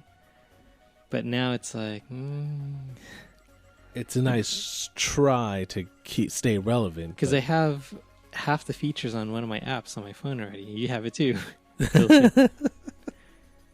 The remote app. Right. And it has the whole guide and everything, but laid out really nicely. Point at your TV, it's a universal remote.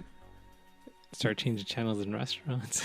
Yeah, it is. It's definitely a harder sell now because we have so many options. So the only thing is 4 tuners and a terabyte storage for recording shows, but if you don't have cable, you don't really have that much that you're recording. If you don't have cable, you figure out some other way to get around it to get your fix from somewhere else, cable-wise. Yes. So you're not getting it, so you don't need TiVo for that. You've already figured it out. If I can record Netflix shows. That's the future, my friend. But TiVo, huh? It's like before they're getting rid of it. It's like, you're going to lose a show in a month. Set to record. I'm going to go out and be busy for a while, and then I'll come back, and then I can watch it whenever I want, because it's permanently on my hard drive. That's the new hotness right there. Yeah. That's what I'm looking for. Patent? I'm pretty sure they won't make it, because there's so many issues built into that accompany that already, so they're like, You don't think you got a shot at that? No. You could sell it to them. You'd start and be like, we're suing you already. Before even... We've already sued you and all your descendants. Yeah.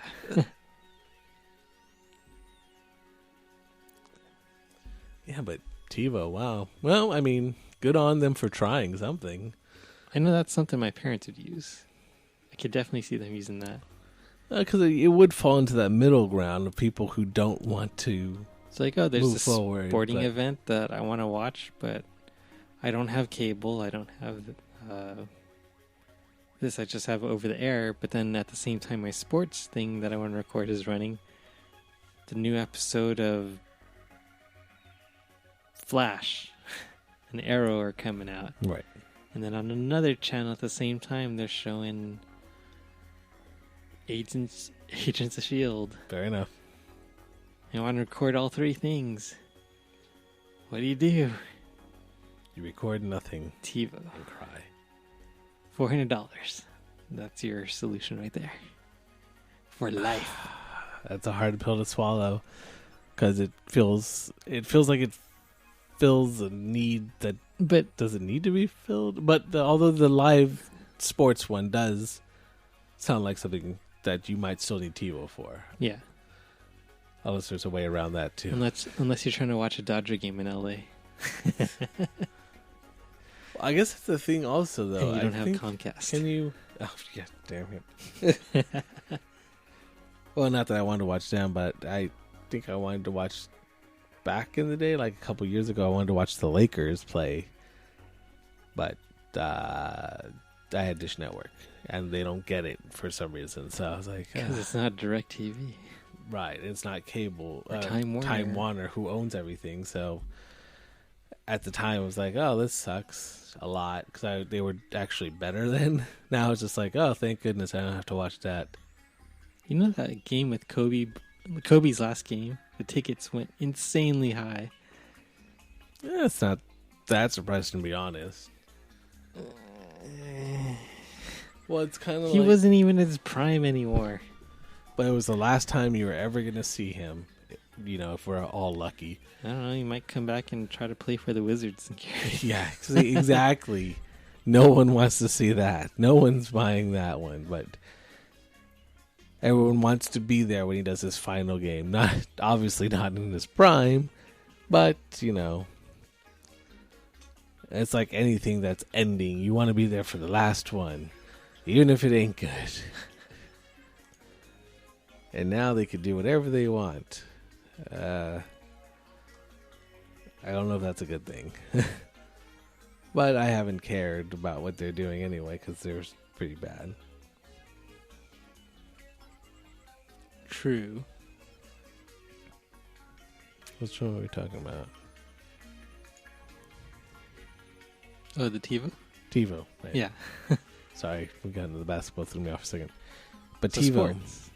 Yeah, the sports angle. That's something that you can't really find unless, I guess now, like, MLB networks. Like, I think you can buy, like, specific ones, like NBA, I think, has their own Yeah, there's another website thing that I thing. was talking to somebody else about, which I forgot how the conversation went, but it pretty much went like cable and the subscription bundle groups are all losing their hold on everyone to the cord cutters because of what Netflix started. And they're like, oh, well, look I can get Netflix, I can get HBO Go, I can get these specific individual channels that I care about and not have to deal with any of this other crap. And I'm paying way less than getting the whole bundle just to get the few things that I need. That's how it works. And now they're like, oh, crap.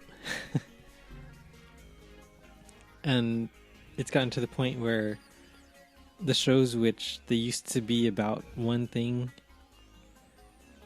are going back to the roots after deviating so far.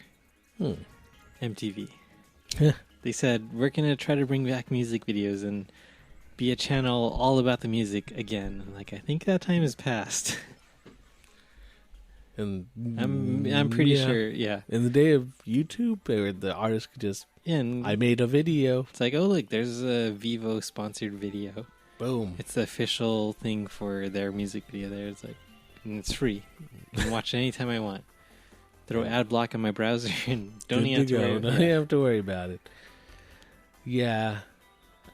If anything, yeah. At least for MTV, it's like, oh, time to diversify. And that's what they've done, for good or bad. I don't know all the shows that they've done. I wonder when they stopped actually running, like, regularly music videos. I don't know. Video killed the radio star? I think that was the beginning of when when they started using videos. At some point, maybe it was the last song too. Maybe it was like some kind of like, it's back again, except now it's killed the video star. Maybe. Yeah. Yeah. Yeah. But yeah. Good luck, Yeah. TiVo. I'm not going to buy it, but, you know, if I was a sports person, maybe. If it's cheaper, I'd buy it. And cheaper. Although I still can't think of a good reason to use it. Like, this live sports one made the most sense to me, but I don't watch enough for live sports to do that. Yeah, that's true. Beyond and if I was really a fan of any of those sports, I could probably just go to their website and then just probably pay a fee that would probably be cheaper for the whole season for my favorite team that I was going to watch anyway. Yeah. So even less of a reason, possibly. The So. Dodgers. Yeah. Woo!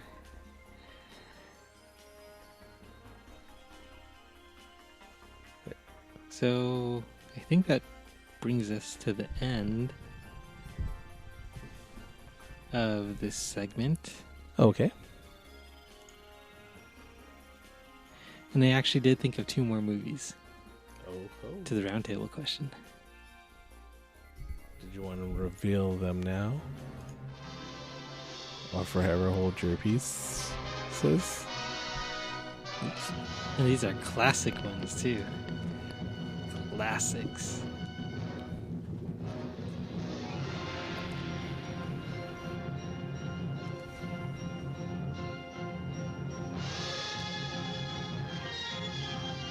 Okay. What? It's really old. Okay, hold on. It definitely sounds really old.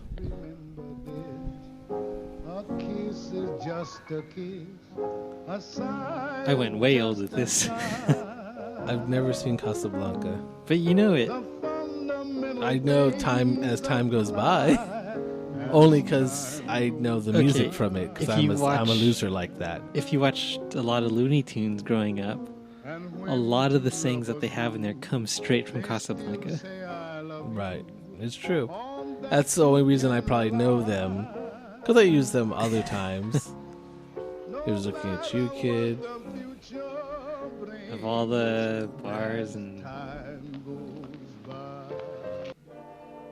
etc. Etc. It had to be mine. I'd never seen it. This is the beginning of a beautiful friendship. The very end. Wait, you said you never seen it? I've seen clips from it. So I know How do you know it's at the... I knew that clip was at the end. It's after she gets on the plane to somewhere. Like, I went on the I great think there's movie Nazis ride. in it too. I went on the great movie ride at Disneyland. And this is what Learned they play. everything I need to know about it. Don't need to watch it. It is a classic, and I should watch it at least once. To be honest, I think I might have it actually on my stand. So I have no reason not to watch it. So I think I got a collector's edition from Best Buy, still in the plastic. So I can't speak on its replayability personally. It might be replayable. Yeah, I think it's one of those old classic movies that maybe you can't watch all the time, but like every so often you're like, oh yeah, that one, and you just kind of watch it with the intention of like, I'll just let it play in the background again. And then you kind of get sucked into it at a certain point in the movie. You just end up watching it all the way through. I was trying to think of... Actually, that was kind of almost going to be like the question I was going to ask. But I couldn't remember the movie I was thinking of. But like, it seems like there's certain movies that, like, if you have the TV on, regardless of what you're doing, like if you're flipping through channels and it shows up on TV, you'll watch it. You'll stop what you're doing and just watch it, even though if it's in the middle of the movie or like nearing the end, and you have it on your shelf. You have the DVD, yet when you catch it on TV, you watch it, but for some reason you just never put it in yourself. Like, you never have the urge, like, oh, I got some free time, I will watch this TV. Spaceballs.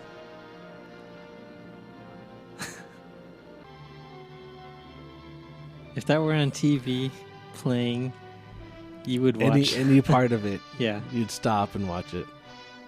I felt like I had an answer to this, like, long time ago, that worked for this one. But now I can't remember which movie it was. Okay. Well, I'll jump on to my next one then. Go to the next one. The next one. Come on now, snap out of it. You can't let a little thing like this get you down. Why, you're Donald Lockwood, aren't you? And Donald Lockwood's an actor, isn't he? But what's the first thing an actor learns? The show must go on. Come rain, come shine, come snow, come sleet, the show must go on. So Reedy, Pagliacci, Reedy. It's another Yeah. classic. Down the I get world that over feeling. A number of things. I'm sure we should all be as happy as. But are we? I'm not No. playing the title song, but Definitely no. it's Positively no. one of the more Decidedly well-known no. ones. Don't want to give it away just yet. Short people have long faces. And long people have short faces. Big people have little humor, and little people have no humor at all. And in the words of that immortal bard, Samuel J. Snodgrass, as he was about to be led to the guillotine, make 'em laugh, make 'em laugh. Don't you know everyone wants to laugh? Sounds familiar? My No. dad said be an actor, my son. Well, I mean, the song kind of But sounds be familiar. a comical one, they'll be standing in lines for those I feel like I old saw it honky-tonk somewhere monkey else, shines. not in this, How you whatever could this study is. Shakespeare and be quite I'm probably not gonna be able to elite, guess. and you What's the could chant title? the critics Or and have you said nothing there's to the eat. title song, Just right? slip That you on a didn't banana play. Yeah. peel, the world So I'm about is to play that right Make now. 'em laugh, make But 'em that would laugh, give it make 'em away. laugh. Okay. You'd feel that one. Okay. Good night, Kathy. See you tomorrow. Good night, darling. Take care of that throat. You're a big singing star now, remember? This California dew was just a little heavier than usual tonight. Really? From where I stand, the sun is shining all over the place. It's an oldie, but it's a goodie. You'll get it as soon as you hear it. Oh. Wait.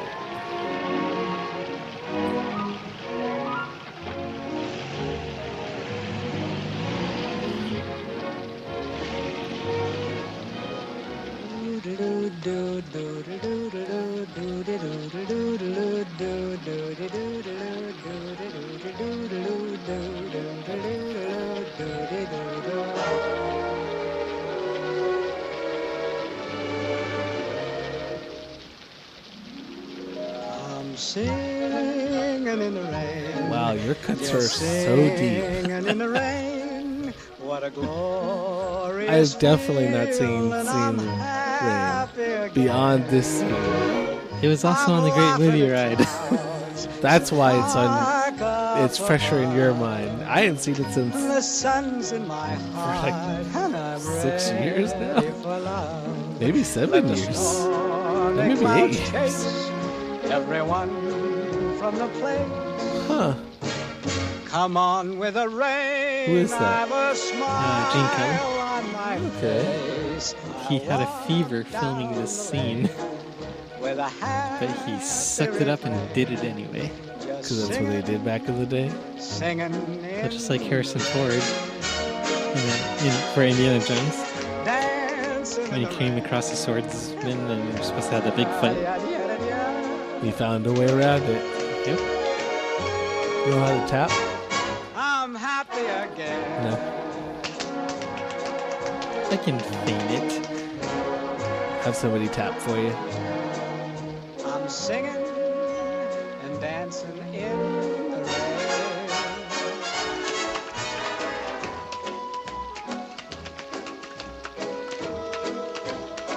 You never hear about You know, back anyone in those learning to days, tap these days. back in the day, you actually had to know how to tap. That was part of one of the talent requirements. Right.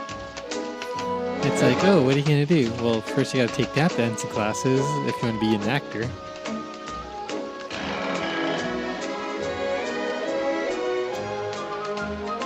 You know, be as big as Gene Kelly, Fred Astaire.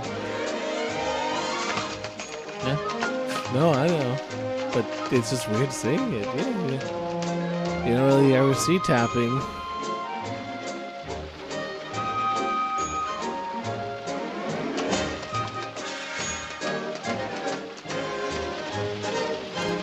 Are you saying this is rewatchable? Yeah. Huh. Well, because I could see myself rewatching this number specifically.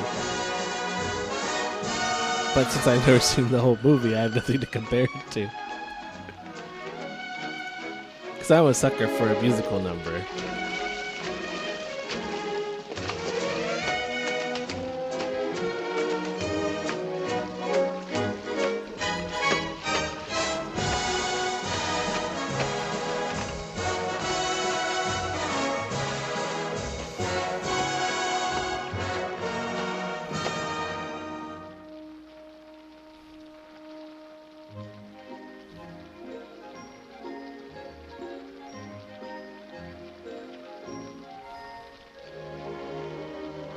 dancing and singing in the rain.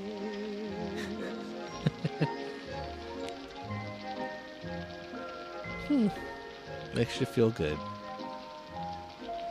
Makes you feel good. Nice. And then this was another song that was popularized by the movie. You know, it may be crazy, but we're gonna do it. The Doomin' Cavalier is now a musical. Fellas, I feel this is my lucky day, March 23rd. Oh, no, your lucky day's the 24th. What do you mean the 24th? What's It's that? 1:30 already. It's morning. Yes. And what a Who's that lovely one? morning. Is that Gene Kelly? Good morning. Good morning. Or is that? We've talked the whole night through. Good morning. Good morning to you. Good morning. Good morning. It's great to stay up late. Good morning. Good morning to you. When the band began to play, the stars were shining bright. Now the milkman's on his way. It's too late to say good Yeah, so night. it's Gene Kelly and Donald O'Connor Okay. and Debbie Reynolds. Good morning. Good morning to you and you and you and you. Good morning. Good morning. We've gabbed the whole night through. Good Wow. morning. Good morning to Nothing you. could be grander than to be in Louisiana In the morning. In the morning, it's great to stay up late. Good morning. And what's funny is they do a lot of callbacks to movies like this in Family Guy. When we left the moon, So I see them like, oh, I know that one. wasn't bright, but came the dawn, It's true. shone on, and I don't Seth wanna MacFarlane has a stay real the soft spot for night. Good morning. musicals, especially old-timey ones. Good morning. Good morning. Bonjour. Bonjour. Buenos dias. Gutes Frias. Buongiorno. Buongiorno. Good morning. Gleiches Morgen. Good morning to you. We're all tapping. Like it's nothing.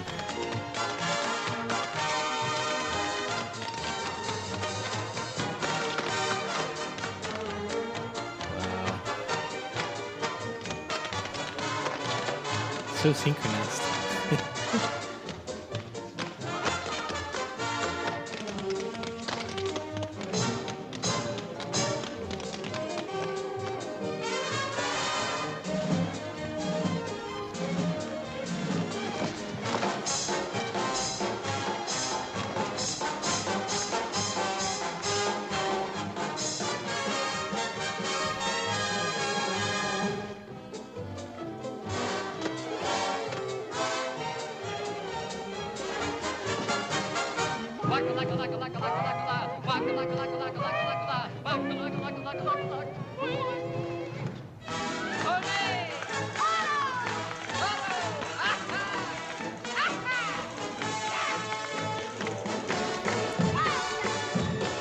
See, now you're sucked into it. Oh, I mean, yeah. Now, is the whole movie like this? A lot of it is. It's almost like those old Disney movies where it's like action then song and then action then song, action.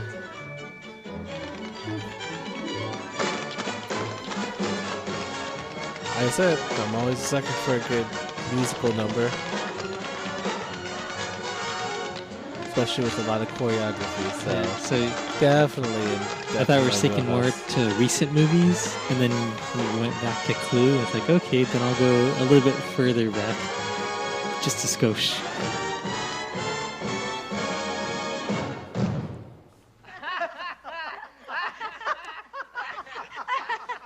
I was trying to think if there's anything that far back in mine that I'd find We can't rewatchable. make this a musical. What do you mean? Yeah, I think. Lena. I wonder maybe Best Little Whorehouse Good in night, Kat. Texas See you tomorrow. might be Good night, one that I could rewatch. Take care of that.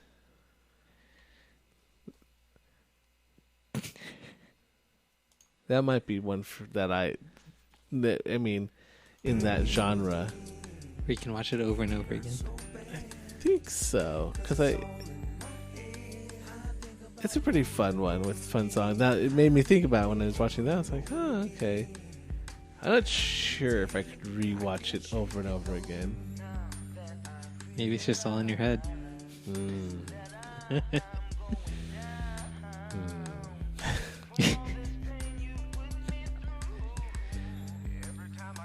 You think of that movie yet?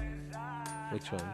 The one that where it comes up on TV and you just end up getting sucked into it and watching it.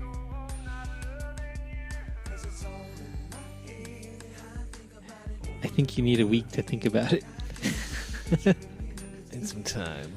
I should come back around to that one. It's weird because I don't watch that much TV anymore. Because back in the day I used to watch more TV. Ooh. I have a TV related roundtable question next time. But that's for next time. That's for next time. So I guess that brings us to the end of this show. That does bring us to the end of this one. Thanks for listening.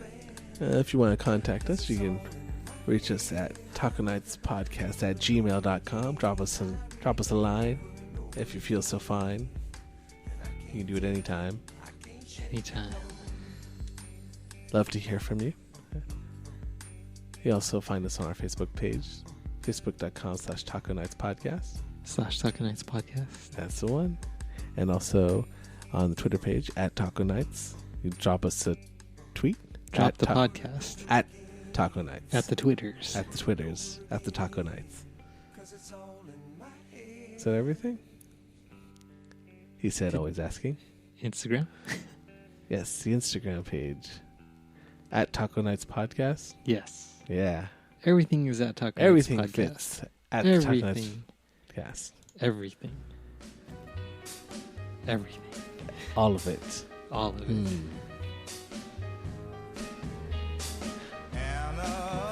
That's my song. And with that, I've been your co-host Keikoa, and with me has been my co-host Rochacho, Ben. That's my song. Muchacho. Anna. Go with him. Go with him. And if you get that reference, you're awesome. And you're probably born sometime in the 80s and grew up in the 90s. And if you don't get the reference, it's okay. But it's not okay. You should probably look it up. Because can't make shows like that anymore. Can't do it. And apparently you can't run reruns of it either. So it's forever locked away. But if you know what we're talking about, we had a chuckle about it, so you should too. We always have a chuckle about it. It's been going for a while. Anyway, thanks for listening. Till next time. We'll talk about it. Breaks my heart and leaves me sad. What am I supposed to do? Oh, Anna, just one more thing, girl. Give back my ring to me, and darling, you'll be free to go with him. All of my life, I've been searching for a girl now to love me like I love you. Oh, but let me tell you now, every girl I've ever had breaks my heart and leaves me sad. What am I supposed to do? Oh, Anna, just one more thing, girl. You give back my ring to me, and darling, you'll be free to go with him. Go with him, man. Go with him. You can go with him. Oh, come on, Al. The chances of them playing that song are 1,000,000 to 1. It just... Go with him. Go with him. But Anna, That's it! That's my song!